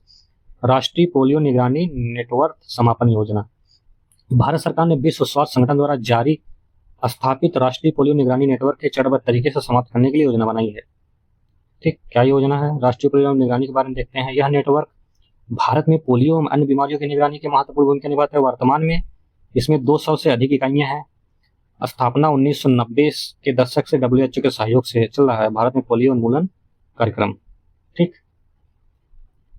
भारत विश्व स्तर पर चौथा सबसे समता मूलक वाला देश हो गया। हम लोग क्रॉनिकल पढ़ेंगे, यहाँ भी देख लेते हैं। भारत न केवल विश्व की चौथी सबसे बड़ी अर्थव्यवस्था, बल्कि आज यह सर्वाधिक समता मूलक समाजों में से एक भी है। विश्व बैंक के अनुसार भारत का गिनीज सूचकांक 25.5 है, जो पिछले स्लोवाकिया गणराज्य, स्लोवेनिया, बेलारूस आदि देशों से गिनीज सूचकांक क्या है, यहाँ इसको देख लीजिएगा। इसका विकास वर्ष 1912 में हुआ था। ठीक, देखते हैं स्लाइस द्वारा बंगलौर में पहली यूपीआई संचालित बैंक, ये क्या है? हाल ही में स्लाइस ने बंगलौर में कोरमंगलम में भारत की पहली यूपीआई संचालित बैंक शाखा यूपीआई एटीएम का उद्घाटन किया है। स्लाइस के बारे में, स्लाइस एक भारतीय फिनटेक कंपनी है। यह युवाओं और नए क्रेडिट उपभोक्ताओं को सरल, सुलभ और डिजिटल क्रेडिट प्रदान करती है। बंगलौर सिटी यूनिवर्सिटी आप किसके नाम से जानेगी? डॉक्टर मनमोहन सिंह के नाम से जानेगी, बस इतना याद रखिएगा। भारत की पहली क्यूआर आधारित डिजिटल हाउस एड्रेस प्रणाली कहाँ? इंदौर में। हाल ही में मध्य प्रदेश के इंदौर शहर के सुदामा नगर के वार्ड 82 में भारत की पहली क्यूआर आधारित डिजिटल हाउस एड्रेस प्रणाली की आधिकारिक शुरुआत की गई है। यह परियोजना राष्ट्रीय डिजिटल प्रणाली के साथ एकीकृत है। यह डिजिटल शहरी बुनियादी ढांचे के साथ एक स्केलेबल मॉडल प्रदान करती है। उद्देश्य और लक्ष्य क्या है? पते का सटीक पहचान सुनिश्चित करना है। इसको देख लीजिए। मध्य क्षेत्रीय परिषद की 25वीं बैठक, ये क्या है? मध्य क्षेत्रीय परिषद 25वीं बैठक उत्तर प्रदेश के वाराणसी शहर में आयोजित हुई। इसलिए बड़े ना, क्योंकि उत्तर प्रदेश में ही है, तो आप इसके बाद देख लीजिएगा। यहाँ से प्रश्न बन सकता है कि मध्य क्षेत्रीय परिषद की 25वीं बैठक कहाँ हुई थी? तो वाराणसी में हुई थी, बस इतना याद रखिएगा। क्षेत्रीय परिषद का प्रस्ताव बेसिक से देखिए, पंडित जवाहरलाल नेहरू द्वारा वर्ष 1956 में रखा गया था। राज्य पुनर्गठन अधिनियम 1956 के तहत भारत में कितनी 5 क्षेत्रीय परिषदों की स्थापना की गई थी? उसी में एक पूर्वोत्तर परिषद भी है। बाद में पूर्वोत्तर परिषद 1971 के अंतर्गत पूर्वोत्तर राज्यों के लिए बनाया गया मध्य परिषद बना गया। भारत में कुल 6 कितने हैं? भारत में वर्तमान में कुल 6 क्षेत्रीय परिषद कार्यरत हैं। भारत की समुद्री तटरेखा और द्वीपों की नई गणना, तो ये पूछ सकता है आपसे, क्या पूछता है इसमें देखते हैं। वर्तमान भारत की समुद्री तटरेखा की लंबाई, द्वीपों की संख्या में महत्वपूर्ण वृद्धि दर्ज की गई है। समुद्री तटरेखा बढ़कर 11,098 किलोमीटर हो गई है, जो लगभग 48% की वृद्धि दर्शाती है। बड़ी वृद्धि है, कितना? 48%। ठीक। विदित हो कि 1970 के दशक में भारत की समुद्री तटरेखा की लंबाई कितना थी? 7516 किलोमीटर आकी गई थी, किंतु हालिया सटीक मापन में 1198 किलोमीटर दर्ज की गई है। प्रश्न आपसे बन सकता है कि पहले कितना था भारतीय समुद्री तटरेखा या द्वीपों की नई गणना के अनुसार भारत की समुद्री तटरेखा की लंबाई कितनी है? ये पूछ सकता है। 11,098 याद रखिएगा। ठीक। कितना बढ़ गई है? 3582 किलोमीटर की वृद्धि हुई है। 3582, ये भी पूछ सकता है कितने किलोमीटर की वृद्धि हुई है, तो 3582। चलिए अगला देखते हैं। त्रिपुरा बना भारत का तीसरा पूर्ण कार्यात्मक साक्षर राज्य। त्रिपुरा, मिजोरम, गोवा भारत के पूर्ण कार्यात्मक साक्षर राज्य बन गए हैं। यह से पूछ सकता है, कहाँ पूछ सकता है? या आपसे स्टैंडर्ड पूछ सकता है कौन कौन से राज्य पूर्ण साक्षर राज्य हैं। ऑप्शन दे देगा त्रिपुरा, मिजोरम, गोवा। एक ऑप्शन दे देगा त्रिपुरा, मिजोरम, मेघालय, त्रिपुरा, मिजोरम, मिला, असम। इसी प्रकार से प्रश्न बनते हैं। ठीक। चलिए देखते हैं आगे। इसका मतलब क्या है? कार्यात्मक साक्षर बनाम पूर्ण साक्षर। पूर्ण साक्षर होता है पढ़ना लिखना और बुनियादी गणना, 90% जनसंख्या है। ठीक। पढ़ना लिखना गणना इतना है, और ये क्या है? पूर्ण कार्यात्मक सामाजिक जागरूकता, व्यवसायिक कौशल है। राष्ट्रपति तपोवन और राष्ट्रपति निकेतन, ये क्या है? जून 2025 को राष्ट्रपति द्रौपदी मुर्मू ने उत्तराखंड का 3 दिवसीय दौरा किया। इस दौरे में उन्होंने देहरादून के नवनिर्मित राष्ट्रपति तपोवन और राष्ट्रपति निकेतन का औपचारिक निरीक्षण किया, उद्घाटन किया है। औपचारिक उद्घाटन किया है इसका, राष्ट्रपति तपोवन का, राष्ट्रपति निकेतन का। विदित हो कि इन दिनों परिसर की प्राकृतिक सौंदर्य, पर्यावरणीय संतुलन और आध्यात्मिक शांति का केंद्र बनाया गया है। ठीक। चलिए देखते हैं इसको, आप लोग विस्तार से देख लीजिएगा। बस क्या पूछ सकता है कि राष्ट्रपति तपोवन और राष्ट्रपति निकेतन कहाँ पर है? तो है उत्तराखंड में। ठीक। चलिए, सिपलीला दर्रा समय भाई। जून 2025 में हिमाचल प्रदेश की सरकार ने किन्नौर जिले में 3930 मीटर की ऊंचाई पर स्थित सिपलीला दर्रा को घरेलू पर्यटकों के लिए खोल दिया है। यह कदम सीमा पर्यटन को बढ़ावा देना और भारत सीमा व्यापार को जो है फिर से शुरू करने के लिए चालू किया है। कौन सा? सिपलीला दर्रा। देख लीजिएगा। ये देखिए, इंटरनेशनल बिग कैट अलायंस की पहली बैठक। ठीक। क्या हुई है? पहली बैठक हुई है। केंद्रीय पर्यावरण, वन एवं जलवायु परिवर्तन मंत्री भूपेंद्र यादव को 16 जून 2025 को नई दिल्ली में आयोजित इंटरनेशनल बिग कैट अलायंस की पहली बैठक का सर्वसम्मति से अध्यक्ष चुना गया है। पूछ सकता है इंटरनेशनल बिग कैट अलायंस का पहली बैठक कहाँ आयोजित हुआ था? नई दिल्ली में। इसका अध्यक्ष किसे चुना गया? तो भूपेंद्र यादव को चुना गया, जो कि हमारे पर्यावरण मंत्री हैं भारत सरकार के। ठीक। इतना याद रखिएगा। चलिए देखते हैं। अरुणाचल प्रदेश 2025 से 35 तक जल विद्युत दशक, ये भी देख लीजिए, वो इतना नहीं है। भारत में लोकपाल का नया आदर्शवाद नागरिकों को सशक्त बनाए, भ्रष्टाचार को उजागर करे।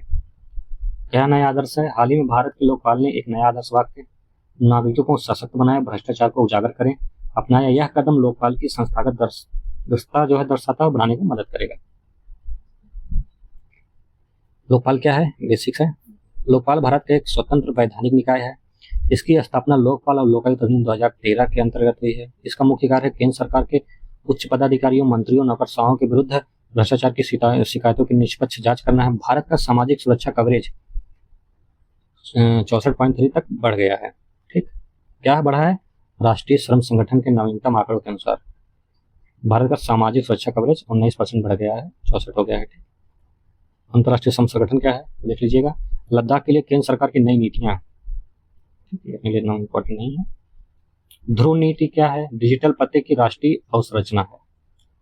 मई 2025 में डाक विभाग ने ध्रुव नामक एक नई दस्तावेज जारी किया है, जो देश में राष्ट्रीय digital address, digital public infrastructure को विकसित करने के इंफ्रास्ट्रक्चर को एक महत्वपूर्ण विकसित करने के लिए एक महत्वपूर्ण कदम उठाया है। ठीक, बस आप इतना रखिए कि ध्रुव नीति किससे संबंधित है? डिजिटल पते की राष्ट्रीय अवसंरचना है, डाक विभाग द्वारा चालू किया गया है। यही हिसाब से प्रश्न पूछ सकता है। पहला स्वदेशी ध्रुवीय अनुसंधान पोत, यह क्या है? पहला है, महत्वपूर्ण है, ठीक, इंपॉर्टेंट है। हाल ही में कोलकाता स्थित garden reach shipyard and engineers ने नॉर्वे की प्रमुख समुद्री प्रौद्योगिकी कंपनी कोंगवर्स से एक समझौता ज्ञापन हासिल किया है। इसके तहत भारत अपना पहला स्वदेशी ध्रुवीय अनुसंधान पोत का निर्माण करेगा। पहला किसके साथ? नॉर्वे के साथ। चलिए देखते हैं। केरल द्वारा मानवीय वन्यजीव संरक्षण आपदा घोषित। वन्यजीवों एवं मानव समुदायों के बीच टकराव भारत के जैसे जैव विविधता संपन्न देशों में एक जटिल और बढ़ता हुआ मुद्दा है। यह संघर्ष न केवल वन्यजीवों के संरक्षण की दिशा में चुनौती प्रस्तुत करता है, बल्कि मानव जीवन, कृषि और आजीवन पर भी गंभीर प्रभाव डालता है। हाल ही में केरल सरकार ने मानव वन्यजीव संघर्ष और राज्य विशिष्ट आपदा घोषित करते हुए पीड़ित और राहत का मुआवजा देने के लिए ठोस कदम उठाए हैं। जानिए, कोई इतना वो नहीं अपने लिए इम्पोर्टेंट। डिजिटल जनगणना, ये महत्वपूर्ण है। ठीक, क्यों महत्वपूर्ण है? 16 जून 2025 को जारी केंद्र सरकार की घोषणा के अनुसार जनगणना 2027 भारत की पहली डिजिटल जनगणना होगी, इसलिए यह जो है इम्पोर्टेंट है। ठीक, याद रखिएगा, भारत की पहली डिजिटल जनगणना होगी। 1 मार्च 2027 तक देश भर में जनगणना शुरू होगी। कब से शुरू होगी? 1 मार्च 2027 से। यहाँ आपसे पूछ सकता है भारत की पहली डिजिटल जनगणना की शुरुआत कब हुई या कब होगी? 2027 से, इतना याद रखिएगा। ठीक, स्थानीय बंदरगाह में से बांग्लादेशी आयात पर प्रतिबंध लगा है, देख लीजिएगा, कोई इतना वो नहीं है। ये देखिए, भारत का पहला पूर्ण साक्षर राज्य क्या है? महत्वपूर्ण है। भारत का पहला पूर्ण साक्षर राज्य 20 मई 2025 को मिजोरम के मुख्यमंत्री श्री लालदोहोमा, कहाँ के? मिजोरम में, आधिकारिक रूप से घोषणा की रूप में पूर्ण साक्षर राज्य घोषित किया। इस प्रकार मिजोरम का दर्जा प्राप्त करने वाला भारत का पहला राज्य बन गया। इस उपलब्धि को प्राप्त करने की दिशा में नव भारत साक्षरता क्रम की प्रभावी भूमिका निभाया है। उल्लास कार्यक्रम एक केंद्र प्रायोजित योजना है, जिसकी शुरुआत राष्ट्रीय शिक्षा नीति 2020 के अंतर्गत किया गया है। ठीक, इसका नाम क्या है? उल्लास, याद रखिए, उल्लास। भारत का पहला परिवर्तनीय गति पंप भंडारण संयंत्र, ठीक, इसको आप लोग देख लीजिएगा। कोच्चि समुद्री जहाज आपदा, ये भी इंपॉर्टेंट नहीं है। चलिए आगे चलते हैं। दीव सौर ऊर्जा से चलने वाला भारत का पहला जिला, ये इंपॉर्टेंट है, यहाँ से आपका प्रश्न बन सकता है। तो पहला है दीव, जो कि दादर एवं नगर हवेली के दमन और दीव केंद्र शासित प्रदेश का एक जिला है। भारत का पहला ऐसा जिला बन गया है जिसे अपनी संपूर्ण ऊर्जा आवश्यकताओं को सौर ऊर्जा से पूरा किया है। विदित हो कि यह उपलब्धि पीएम सूर्य घर मुक्त बिजली योजना के तहत संभव हुई है। ठीक, दीव की सूर्य घर पहल की विशेषताएं क्या है? विशेषताएं देख लीजिएगा। 9 किलोवाट स्थापित किया गया है, ये आपके फिल्म्स के लिए कोई। विश्वनाथ कार्तिकेय पदकांति, यह क्यों चर्चा में है? पर्वतारोही है। 16 वर्षीय विश्वनाथ कार्तिकेय पदकांति ने पर्वतारोहण की दुनिया में सबसे प्रतिष्ठित चुनौती 7 शिखर को सफलतापूर्वक किया है। इसके साथ ही वह भारत के सबसे युवा 7 समिट्स विजेता बन गए हैं। 7 शिखर का अर्थ है पृथ्वी के 7 महाद्वीपों की सबसे ऊंची चोटियां। ठीक, कौन कौन सी चोटी है? एशिया की माउंट एवरेस्ट, अफ्रीका के किलिमंजारो, यूरोप की माउंट एल्बर्ट्स, उत्तर अमेरिका की डेनाली, दक्षिण अमेरिका के अकोगागुआ, अकोका गुगा, अंटार्कटिका की माउंट विसन, ऑस्ट्रेलिया की माउंट ओसियानो। ठीक, कोडाई कनाल वेधशाला पर विशेष डाक टिकट। मई 2025 को डाक टिकट ने कोडाई कोनाल सोलर वेधशाला पर 125वीं वर्षगांठ पर एक स्मारक डाक टिकट जारी किया है, जानिए। ठीक, भारत की पहली क्षेत्रीय भाषा की एआई न्यूज एंकर अंकिता, ये पूछ सकता है क्योंकि पहली है। ठीक, किसकी है? भारत की। 15 मई 2025 को असम के मुख्यमंत्री ने अंकिता नामक भारत की पहली क्षेत्रीय भाषा असमिया में समाचार प्रस्तुत करने वाली एआई आधारित वर्चुअल न्यूज एंकर को लॉन्च किया है। मल्टी एजेंसी सेंटर, गृह मंत्री अमित शाह नई दिल्ली में मल्टी एजेंसी सेंटर के भवन का उद्घाटन किया है। यह भारत का एक राष्ट्रीय खुफिया साझाकरण केंद्र है जो खुफिया ब्यूरो के तहत कार्य करता है। इसकी स्थापना 2001 में कारगिल युद्ध के बाद स्थापित किया गया था। ऑपरेशन सिंदूर 2025 में इसकी भूमिका से राष्ट्रीय सुरक्षा में प्रभावशीलता को रेखांकित किया है। ठीक है, क्या मल्टी एजेंसी सेंटर किससे है? उनको गठन किया राष्ट्रीय खुफिया साझाकरण एआई भी है। अगला देखते हैं, गोवा में ध्रुवी भवन और सागर भवन केंद्रों का उद्घाटन हुआ है। गोवा जैसे पूछेगा ध्रुवी भवन और सागर भवन के केंद्र जो है, केंद्रों का उद्घाटन कहाँ हुआ? तो वो गोवा में। इतना याद रखिएगा, ये पूछेगा आपको में। ध्रुवी एवं महासागर अनुसंधान केंद्र ने सागर भवन का और पोरल भवन का उद्घाटन किया है। इन दोनों का कुल लागत 55 करोड़ है, लागत से नहीं मतलब है। ठीक, चलिए आगे देते हैं। नारी शक्ति का नौसैनिक परचम आईएनएस तारणी द्वारा रचा इतिहास। तारणी द्वारा रचा इतिहास क्या है? 29 मई 2025 को भारतीय नौसेना की 2 महिला अधिकारियों ने लेफ्टिनेंट कमांडर रूपा या लेफ्टिनेंट कमांडर दिलना के आईएनएस तारणी सवार होकर विश्व की 2 सदनीय महिला नौकायन परिक्रमा सफलतापूर्वक पूरी की है। चलिए देखते हैं आगे। उत्तर प्रदेश में शुरू हुआ देश की पहली विस्टाडोम जंगल सफारी ट्रेन। ये क्या है? ये आपसे पूछ सकता है, ये इंपॉर्टेंट में रखिएगा आप लोग, इसको इंपॉर्टेंट में रखिएगा। क्या पूछेगा कि हाल ही में पहली विस्टाडोम जंगल सफारी शुरू करने वाला पहला राज्य कौन सा है? तो उत्तर प्रदेश है। उत्तर प्रदेश सरकार ने भारतीय रेलवे के सहयोग से भारत की पहली विस्टाडोम जंगल सफारी ट्रेन शुरू की है। यह दुधवा टाइगर रिजर्व को खतनिया घाट वन्यजीव अभयारण्य से जोड़ने वाली एक अनूठी पहल है। यह यूपी इको टूरिज्म द्वारा शुरू की गई एक गंतव्य 3 वन योजना का हिस्सा है। यह मैलानी जंक्शन से बिसिया तक जो दुधवा कहाँ चलेगी? मैनाली जंक्शन से बिसिया तक जो दुधवा और करतेना घाट के बीच 170 किलोमीटर की दूरी तय करता है। तो यहाँ सबसे कौन से प्रश्न पॉसिबिलिटी है कि विस्टाडोम जंगल सफारी शुरू करने वाला पहला राज्य कौन सा? उत्तर प्रदेश है। उत्तर प्रदेश के कहाँ पे शुरू किया गया है? तो दुधवा राष्ट्रीय रिजर्व करतनिया घाट वन्य अभयारण्य को जोड़ने वाली एक अनूठी पहल है। यह इको टूरिज्म बोर्ड द्वारा शुरू की गई है। किसके द्वारा? यूपी इको टूरिज्म बोर्ड द्वारा शुरू की गई है। यह एक गंतव्य 3 वन योजना का हिस्सा है। कहाँ से? यह मैलानी जंक्शन से बिसिया तक जाती है जो दुधवा और करतनिया घाट को 170 किलोमीटर जोड़ती है। ये इसमें सभी पॉइंट महत्वपूर्ण है। भारत के पहले 9000 HP लोकोमीटर इंजन का उद्घाटन हुआ है, प्रधानमंत्री द्वारा किया गया है। कहाँ पे? गुजरात के दहोम में भारतीय रेलवे नए लोको पायलट मिशन का उद्घाटन किया है। यह नया लोको पायलट 120 मीटर घंटा की अधिकतम गति से मालगाड़ियों को खींचने का सक्षम है। इसमें चालक के लिए वातानुकूल केबिन, शौचालय जैसी व्यवस्थाएं दी गई हैं। ठीक है, चलिए देखते हैं अगला। तमिलनाडु की अंतरिक्ष औद्योगिक नीति 2025। हाल ही में तमिलनाडु सरकार ने पहली महत्वाकांक्षी अंतरिक्ष औद्योगिक नीति 2025 को मंजूरी दी है। प्रमुख मुद्दे क्या हैं? ये आपके प्रारंभिक परीक्षा के लिए महत्वपूर्ण नहीं है। भारत फोरकास्टिंग सिस्टम, हम लोग पीछे पड़ चुके हैं। भारत में विदेशी शिक्षण संस्थाओं की स्थापना, अभी हम लोग पहले पीछे देख चुके हैं। चलिए अगले देखते हैं। Rising north east investor summit 2025। 23-24 मई को 2025 नई दिल्ली में rising north east investor summit 2025 का आयोजन किया गया है। राइजिंग इन्वेस्टर समिट क्या है? आयोजन पूर्वोत्तर क्षेत्र विकास मंत्रालय द्वारा आयोजन, भारत मंडपम नई दिल्ली में। उद्घाटन किसने किया? नरेंद्र मोदी द्वारा किया गया था। बस नहीं रखिएगा। इसमें कौन कौन से राज्य शामिल? अरुणाचल प्रदेश, असम, मणिपुर, मेघालय, मिजोरम, नागालैंड, सिक्किम, त्रिपुरा। सागरमाला कार्यक्रम भारत के समुद्री विकास का दृष्टिकोण है। ठीक है, सागरमाला। गुजरात के लोथल में भारत के पहले राष्ट्रीय समुद्री विरासत परिसर का विकास सागरमाला कार्यक्रम के अंतर्गत किया जा रहा है। यह परियोजना समुद्री विकास से संरक्षित करने तथा पर्यटन को बढ़ावा देने के लिए की जा रही बड़ी पहल है। सागरमाला भारत सरकार की एक प्रमुख केंद्रीय क्षेत्र की योजना है। इसका उद्देश्य भारत की विशाल समुद्री क्षमता को उपयोग में लाना है।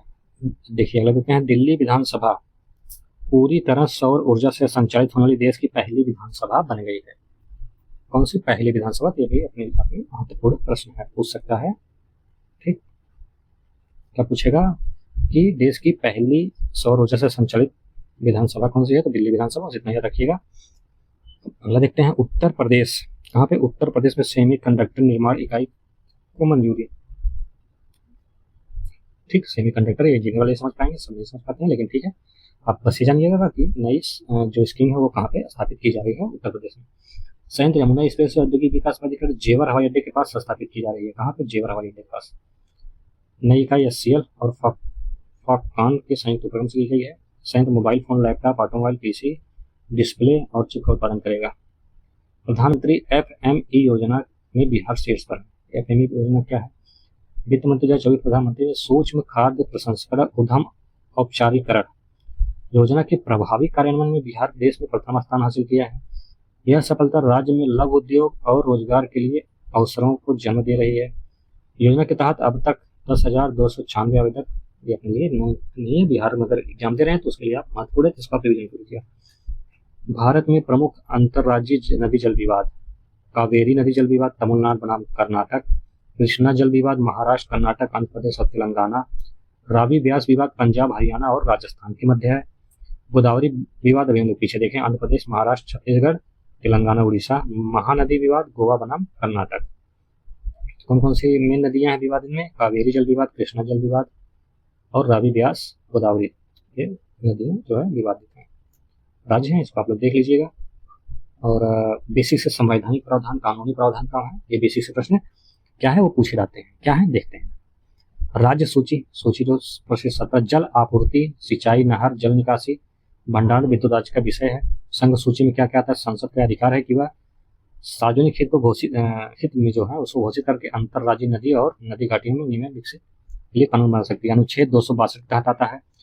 हिसाब से प्रश्न पूछेगा, नदी जल विवाद किस अनुच्छेद के तहत आता है? तो 262 के तहत आता है। 262 1, 262 2, ये आप बेसिक में पढ़े होंगे, यहाँ आप रिविजन कर लीजिएगा। ठीक, चलिए देखते हैं अगला, ऑपरेशन शिव। अभी पीछे भी ऑपरेशन शिव शक्ति, ऑपरेशन महादेव पढ़ चुके हैं, अब ऑपरेशन शिव देखते हैं। 3 जुलाई 2025 को से 9 अगस्त 2025 के बीच आयोजित होने वाली अमरनाथ यात्रा के सुचारू व सुरक्षित संचालन के लिए सुरक्षा बलों ने ऑपरेशन शिव नामक एक व्यापक सुरक्षा अभियान शुरू किया है। यह अभियान विशेष रूप से पहलगाम आतंकी हमले के बाद शुरू किया गया है। ठीक, बस इतना याद रखिएगा। ऑपरेशन शिव किससे संबंधित है? तो ऑपरेशन शिव है अमरनाथ यात्रा को सुचारू रूप से सुरक्षित और संचालित करने के लिए है। ऑपरेशन सिंदूर किससे संबंधित है? ऑपरेशन सिंदूर तो सभी लोग जानते होंगे, सभी काफी चर्चा का विषय हुआ था। ठीक, तो ऑपरेशन सिंदूर के तहत मई 2025 पाकिस्तान में आतंकी ठिकानों पर भारत का हमला, आतंकवाद के खिलाफ एक्शन, ठीक, लिए किया गया था। ऑपरेशन सिंदूर का सबसे छोटा योद्धा पूछ सकता है आपका, तो कौन है? सरवर सिंह है। पाकिस्तान में संघर्ष के दौरान फिरोजपुर के मगदोट कस्बे के सरहदी गांव तरावली के श्रावण सिंह ने बिना डरे सैनिकों की खूब सेवा की, जिसके चलते सैन्य ने ऑपरेशन सिंदूर का सबसे छोटा नागरिक योद्धा सिविल वॉरियर के सम्मान के साथ नवाजा है। ठीक, तो अगला देखते हैं कौन सा ऑपरेशन है सिंदूर के बाद? ऑपरेशन ब्रह्मा। ऑपरेशन ब्रह्मा जो है किससे संबंधित है? म्यांमार और थाईलैंड में आए विनाशकारी भूकंप के जवाब में बचाव कार्यों का समर्थन करना है। तो ऑपरेशन जरूर याद रखिएगा, क्योंकि जो 10-5 ऑपरेशन होते हैं यहाँ से आपके 4 नंबर बन जाते हैं। 2 प्रश्न आता है, एक आंख मिलान, एक आंख राइट पूछ लेता है। ठीक, तो मुश्किल से 7-8 ऑपरेशन या 10 ऑपरेशन होंगे अभी पुराने समय तक 2-3 साल में। तो यहाँ से प्रश्न फिक्स है कि एक अभी तक आया है, आगे भी आने की संभावना पूरी है। अगला देखते हैं केवल इतना कि ऑपरेशन ब्रह्मा, म्यांमार और थाईलैंड। ऑपरेशन सिंधु भारत के विदेश मंत्रालय द्वारा बचाव के लिए ईरान, और जब ईरान और उसका युद्ध हो रहा था इजराइल का, तो उसमें जो है जो भारत के नागरिक थे उनको बचाने के लिए किया गया था। हाल ही में भारत द्वारा किए गए निकासी में ऑपरेशन इंद्रावती 2024 भारत सरकार द्वारा हाइती में फंसे। ऑपरेशन अजय फिलिस्तीन आतंकवादी समूह हमास के इजराइल पर हमले के बाद। ऑपरेशन कावेरी गृह युद्ध में प्रभावित सूडान। ऑपरेशन गंगा, ठीक, ऑपरेशन देवी शक्ति अफगानिस्तान सरकार। ऑपरेशन देवी शक्ति जब वो हुआ था 2021 में तालिबान। ऑपरेशन गंगा यूक्रेन और रूस युद्ध का काफी फेमस ही है, जान ही रहे हैं। लेते हैं भारत 6G विजन क्या है? तो अपने लिए 6G विजन का इतना कोई महत्वपूर्ण नहीं। चला देखते हैं अगला, पहलगाम हमला जानते हैं आप लोग, 22 अप्रैल 2025 को जम्मू एवं कश्मीर के वैसन घाटी में पर्यटकों पर हमला हुए थे, 26 नागरिकों की मौत हुई थी। ठीक, चलिए अगला देखते हैं। इसमें सिंधु जल निलंबन समझौता भी हुआ था, संधि का जो है निलंबन हुआ था। यह आपसे पूछ सकता है कि कब हुआ था समझौता। 1960 में सिंधु जल संधि को तब तक के लिए निलंबित कर दिएगा जब तक कि पाकिस्तान सीमा पर आतंकवाद को समर्थन देना बंद नहीं करेगा। 1960 का जल समझौता था। अटारी चेक पोस्ट भी बंद करना पड़ा है, ठीक, बंद कर दिया गया। पाकिस्तान के लिए सार्क वीजा छूट रद्द करना, पाकिस्तानी सैन्य सलाहकार निष्कासन, ठीक, ऐसे ही है। इसमें देखते हैं वैसन घाटी के बारे में। वैसन घाटी जम्मू कश्मीर के अनंतनाग जिले के अंतर्गत पहलगाम क्षेत्र के पास स्थित एक प्राकृतिक पर्यटक स्थल है। ठीक, हिमालय पर्वतमाला की इस घाटी को मिनी स्विट्जरलैंड भी कहा जाता है। वैसन घाटी क्षेत्र से लेकर प्रवाहित होने वाले सर्वाधिक महत्वपूर्ण नदी लिंदर रिवर, यह शेषनाग झील से निकलती है और पहलगाम होते हुए अनंतनाग जिले के जाकर झेलम नदी में मिलती है। यह पहलगाम वैसन घाटी एवं अमरनाथ यात्रा मार्ग से होकर प्रभावित होती है। वास्तव में जगह अच्छी है, जिस हिसाब से पहले कम लोग जानते थे, लेकिन अभी जब से ये हो गया थोड़ा ज़्यादा चर्चा के विषय हुआ है। तो नेट पे, गूगल पे सब जगह हम लोग देखें, न्यूज़ में भी देखें। ठीक, चलिए देखते हैं अगला, जो कि इम्पोर्टेंट है, जो है क्योंकि उत्तर प्रदेश संबंधित है। उत्तर प्रदेश के हर गाँव में ग्राम वन और ग्रीन चौपाल लगेगा। क्या लगेगा? ग्राम वन और ग्रीन चौपाल। ये क्या है, इसको देखते हैं। 17 मई 2025 को उत्तर प्रदेश के मुख्यमंत्री योगी आदित्यनाथ ने कहा कि पर्यावरण संरक्षण केवल शासन ही नहीं बल्कि समाज की सामूहिक जिम्मेदारी है। वर्ष 2030 तक प्रदेश के हरित आवरण में 20% ले जाने का हमारा लक्ष्य है, तभी सफल होगा जब वृक्षारोपण जन आंदोलन का स्वरूप ले। उन्होंने कहा कि उत्तर प्रदेश के हर गांव में एक ग्राम वन सतत विकास के लिए ग्रीन चौपाल की कार्य योजना बने।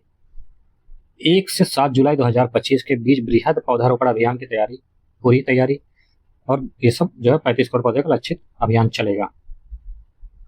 ये क्या है? FPI को मान्यता विश्वविद्यालय संस्था का दर्जा। भारतीय फिल्म टेलीविजन संस्थान पुणे और सत्यजी रे फिल्म और टेलीविजन संस्थान कोलकाता के नामित विश्वविद्यालय संस्थान का दर्जा प्रदान किया गया है। यह भारत सरकार के शिक्षा मंत्रालय द्वारा सूचित है। इसमें UGC भी जो है आधार लिया। Voice of Kinnaur radio station. यह क्या है? किन्नौर। भारतीय सेना ने हिमाचल प्रदेश के किन्नौर जिले में वायस ऑफ किन्नौर समुदाय रेडियो स्टेशन लॉन्च किया। यह ऑपरेशन सद्भावना का हिस्सा है। इसका उद्देश्य सीमावर्ती नागरिकों के सैन्य सहयोग को मजबूत करना है। ठीक, भारत का पहला हिमालयी जलवायु अनुसंधान केंद्र, इंपॉर्टेंट है भैया ये। ठीक, अप्रैल 2025 में केंद्रीय विज्ञान प्रौद्योगिकी मंत्री डॉक्टर जितेंद्र सिंह, किसने? डॉक्टर जितेंद्र सिंह ने जम्मू कश्मीर के उधमपुर जिले के चिनानी नत्थापट्टा भारत के पहले हिमालयी उच्च वायुमंडलीय एवं जलवायु परिवर्तन केंद्र को औपचारिक शुभारंभ किया है। ठीक, राष्ट्रीय टास्क फोर्स देख लीजिएगा, सुप्रीम कोर्ट द्वारा। यूपी अग्निशमन विभाग को गोवा सरकार से सम्मानित किया गया है। गोवा सरकार ने सम्मानित किया है। उत्तर प्रदेश अग्निशमन विभाग को हाल ही में किस सरकार ने सम्मानित किया है? इसके द्वारा सम्मानित किया? गोवा सरकार द्वारा। यह सम्मान महाकुंभ 2025 प्रयागराज के उत्कृष्ट अग्निशामक और आपदा प्रबंधन सेवाओं के लिए दिया गया है। इसके लिए दिया गया है कुंभ 2025। तो मुझसे 1-2 प्रश्न आना फिक्स है। वो कैसे प्रश्न आएंगे? जब आप कुंभ के बारे में जानकारी लेंगे तो सबसे प्रश्न बन, जैसे अब यहाँ से भी पूछ सकता है कि यूपी अग्निशामक विभाग को किससे मतलब किस लिए जो है उनको उत्कृष्ट पुरस्कार से सम्मानित किया गया है? गोवा सरकार द्वारा। तो महाकुंभ में अच्छी व्यवस्था के कारण किया गया है। ये प्रश्न आपके लिए इंपॉर्टेंट है। क्या है? इंपॉर्टेंट है कि यूपी अग्निशमन विभाग को किस सरकार द्वारा, किस राज्य द्वारा सम्मानित किया गया? तो गोवा द्वारा सम्मानित किया गया, याद रखिएगा। चलिए अगला देखते हैं। 4,991 कितना? 4,991 गांव बने आदर्श गांव। योजना अजय योजना के तहत 4,991 गांव आदर्श ग्राम घोषित हुए। अजय योजना क्या है? प्रधानमंत्री अनुसूचित जाति, क्या है? प्रधानमंत्री अनुसूचित जाति अभ्युदय योजना, अजय PM 2021-22 की शुरुआत की गई थी इसकी। यह SC समुदायों को सामाजिक आर्थिक स्थिति में सुधार हेतु केंद्रित परियोजना है। मुख्य घटक क्या है? आदर्श ग्राम, SC बहुल गांवों को समग्र विकास, अनुदान सहायता और छात्रवृत्ति। ठीक है, चलिए देखते हैं। मतदाता पहचान पत्र को आधार से जोड़ने की योजना। 18 मार्च 2025 को वोटर ID और आधार को लिंक करने के लिए चुनाव आयोग और unique identify authority of India के UDAI के अधिकारी की बैठक में इसका फैसला लिया गया है। ओलंपिक सिटी उत्तर प्रदेश सरकार ने यमुना प्राधिकरण के मास्टर प्लान 2041 को मंजूरी प्रदान की है, जिसमें नोएडा में Olympic sports park, Olympic city का विकास शामिल है। ठीक है, क्या पूछ सकता है कि ओलंपिक सिटी किस राज्य सरकार द्वारा, यह पूछ सकता है कौन से मास्टर प्लान के तहत, यमुना प्राधिकरण के मास्टर प्लान 2041 के तहत मंजूरी प्रदान की गई है। ठीक, कहाँ पे? नोएडा में। यह योजना के तहत ईरा क्षेत्र में ओलंपिक स्पोर्ट पार्क ठीक विकसित किया जाएगा। ग्रेटर नोएडा में एसडीएससी अंतर्राष्ट्रीय अकादमी। राष्ट्रीय कौशल विकास निगम ने 6 जुलाई 2025 को ग्रेटर नोएडा के अपनी पहली अंतर्राष्ट्रीय अकादमी का उद्घाटन किया है। पहली, ये महत्वपूर्ण है, यहाँ से प्रश्न बनेगा, याद रखिएगा। ठीक, ग्रेटर नोएडा के एनसीएमसी, ठीक, राष्ट्रीय कौशल विकास पहली अंतर्राष्ट्रीय अकादमी स्थापित किया है। परमाणु ऊर्जा आयोग का पुनर्गठन। केंद्र सरकार ने परमाणु ऊर्जा का पुनर्गठन किया। इसमें टीवी सोमनाथ, मनोज गोविल शामिल है। राष्ट्रीय सुरक्षा सलाहकार अजय डोभाल अन्य शामिल, इसमें ये लोग भी शामिल है। तो परमाणु ऊर्जा आयोग के बारे में देख लेते हैं। भारत सरकार के एक प्रमुख संगठन या परमाणु ऊर्जा के अनुसंधान, विकास, उत्पादन और उपयोग से संबंधित है। ठीक, 76वां गणतंत्र दिवस। भारत ने अपना 76वां गणतंत्र दिवस 26 जनवरी 2025 को स्वर्णिम भारत विरासत और विकास थीम के साथ मनाया है, जिसमें सैन्य शक्ति, विकास, संस्कृति, विविधता पर प्रकाश डाला गया है। इसमें देख लेते हैं झांकी, किस झांकी को क्या, कौन से स्थान पर पुरस्कार मिला है, तो ये यहाँ से प्रश्न बनते हैं। और यहाँ पूछ सकता है कि स्वर्णिम भारत विरासत और विकास थीम क्या है? स्वर्णिम भारत विरासत और विकास। भारत में गणराज्य दिवस एक राष्ट्रीय उत्सव है। राष्ट्रीय उत्सव ये है। ठीक है, चलिए आगे देखते हैं कौन कौन सा अवार्ड किसे दिया गया है। तीनों सेनाओं की संयुक्त झांकी। पहली बार तीनों सेनाओं की क्या हुआ, इसमें पहली बार तीनों सेनाओं की संयुक्त झांकी प्रदर्शित की गई है, जिसमें सेना, नौसेना, वायु सेना के बीच तालमेल को रेखांकित किया गया है। सशक्त और सुरक्षित भारत थीम पर आधारित इस झांकी को में थल, जल और वायु तीनों सेनाओं के संयुक्त ऑपरेशन का दर्शाया गया है। ये आपके लिए इंपॉर्टेंट है। यहाँ से क्या पूछ सकता है कि तीनों सेनाओं की संयुक्त झांकी पहली बार हुई है। ठीक, इसका थीम क्या है? सशक्त और सुरक्षित भारत। चलिए देख लेते हैं राज्यों की झांकी। तो ये तो नहीं पूछेगा कि किस राज्य में कौन से विषय पे बना था, लेकिन फिलहाल अपना बिहार का देख लेंगे। स्वर्णिम भारत विरासत एवं विकास, नालंदा विश्वविद्यालय। इसमें क्षेत्र की समृद्धि, बौद्ध विरासत को दर्शाया गया है। और इसमें दिल्ली, गुणवत्ता की शिक्षा। गुजरात, स्वर्णिम भारत विरासत और विकास। उत्तर प्रदेश देखिएगा, उत्तर प्रदेश यहाँ। ठीक, महाकुंभ 2025, स्वर्णिम भारत की विरासत और विकास। इसमें प्रयागराज के महाकुंभ और गंगा यमुना सरस्वती के संगम, त्रिवेणी संगम के उत्सव को दर्शाया गया है। ठीक, क्या दर्शाया गया उत्तर प्रदेश की झांकी में? महाकुंभ 2025, स्वर्णिम भारत की विरासत और विकास। ठीक है, डीआरडीओ की झांकी, रक्षा कवच, बहुउद्देशीय खतरों के सावधान। चला अगला देखते हैं। एक राष्ट्र एक समय पहल। यह क्या है? राष्ट्रीय भौतिक प्रयोगशाला और भारतीय अंतरिक्ष अनुसंधान संगठन इसरो के सहयोग से, किसके सहयोग से? इसरो के सहयोग से, उपभोक्ता मामले विभाग। और इस पे जो है एक राष्ट्र एक समय के बारे में देख लेते हैं। एक राष्ट्र एक समय का उद्देश्य सभी सरकारी, औद्योगिक, तकनीकी और सामाजिक संस्थानों के लिए एकीकृत सुव्यवस्थित समय निर्माण संरचना है। तो अगला देख लेते हैं। अगला क्या है? राष्ट्रीय हल्दी बोर्ड। राष्ट्रीय हल्दी बोर्ड 14 जनवरी 2025 को केंद्रीय वाणिज्य एवं उद्योग मंत्रालय ने राष्ट्रीय हल्दी बोर्ड का उद्घाटन किया। इसके साथ ही अब हल्दी को मसाला बोर्ड में बाहर निकलकर हल्दी के नाम से विशिष्ट बना दिया गया है। मुख्यालय का निजामाबाद, तेलंगाना में। अध्यक्ष कौन है? पालेगंगा रेड्डी हैं। ठीक, वाईगांव हल्दी महाराष्ट्र में, सांगली हल्दी महाराष्ट्र में, इरोड हल्दी तमिलनाडु में, और क्या कहते हैं, कंधमाल हल्दी उड़ीसा में, लांगटोंग हल्दी मेघालय। 18वां प्रवासी भारतीय दिवस सम्मेलन। 18वें प्रवासी भारतीय दिवस सम्मेलन का आयोजन 8 जनवरी से 10 जनवरी तक बीच हुआ था। उड़ीसा के भुवनेश्वर में हुआ था। तो प्रवासी दिवस भी 9 जनवरी को मनाया जाता है। भारतीय प्रवासी दिवस क्यों मनाया जाता है? महात्मा गांधी 9 जनवरी 1915 को दक्षिण अफ्रीका से भारत वापस आए थे। ठीक, 9 जनवरी को प्रवासी भारतीय दिवस मनाया था। इसका विषय क्या है? विकसित भारत में प्रवासी भारतीयों का योगदान। प्रवासी भारतीय दिवस मनाने की शुरुआत कब हुई थी? 2023 में। ठीक, 17वां कहाँ मनाया गया था? 2023 में इंदौर में। नो डिटेंशन नीति क्या है? अपने लिए तो महत्वपूर्ण नहीं है। ठीक, भारतीय के कुल प्रजनन दर में गिरावट अपने लिए कोई महत्वपूर्ण नहीं है। चलिए आगे देखते हैं, इससे कुछ प्रश्न बने। वन नेशन वन रिपोर्ट, बंदरगाह को बढ़ावा देने के लिए पोर्ट विलियम अब विजय दुर्ग, यहाँ से पूछ सकता है कि पोर्ट विलियम का नाम हाल ही में बदल के क्या रखा गया, क्या रखा गया, विजय दुर्ग रखा गया है, याद रखिएगा। और सेंट जॉन गेट का नाम बदलकर शिवाजी गेट कर दिया गया है। एयर इंडिया क्या है, वायु सेना स्टेशन यलहंका बंगलौर में है। इस सबसे बड़ा एयर शो हुआ था, दिवसीय एयर शो होता है। संरक्षित क्षेत्र व्यवस्था, ये भी अपने लिए कोई इतना महत्वपूर्ण नहीं है। चलिए आगे देखते हैं अगला।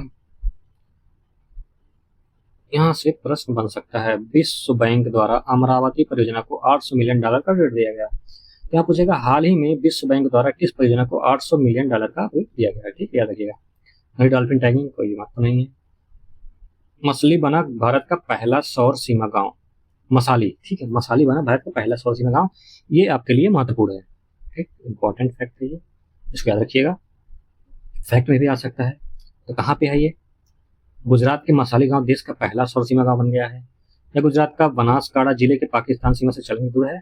800 लोगों का आबादी वाला गांव है, केवल 800 वाला। 109 घर थे, सब पे सोलर टैक्स लगा, कितना कम है। ठीक, विश्व बैंक द्वारा उत्तर प्रदेश को कितना $325 मिलियन का ऋण दिया गया है। तो यहाँ से पूछ सकता है कि उत्तर प्रदेश को विश्व बैंक द्वारा कितना ऋण दिया गया है, तो 325 मिलियन रखिएगा। उत्तर प्रदेश का 76वां जिला, ये 76वां जिला कंफ्यूजन की जरूरत नहीं है, 75 जिले हैं। 17 कुंभ महाकुंभ जब हुआ था 2025 का, तो एक अस्थायी जिला वहीं कुंभ के बनाया गया था। ठीक,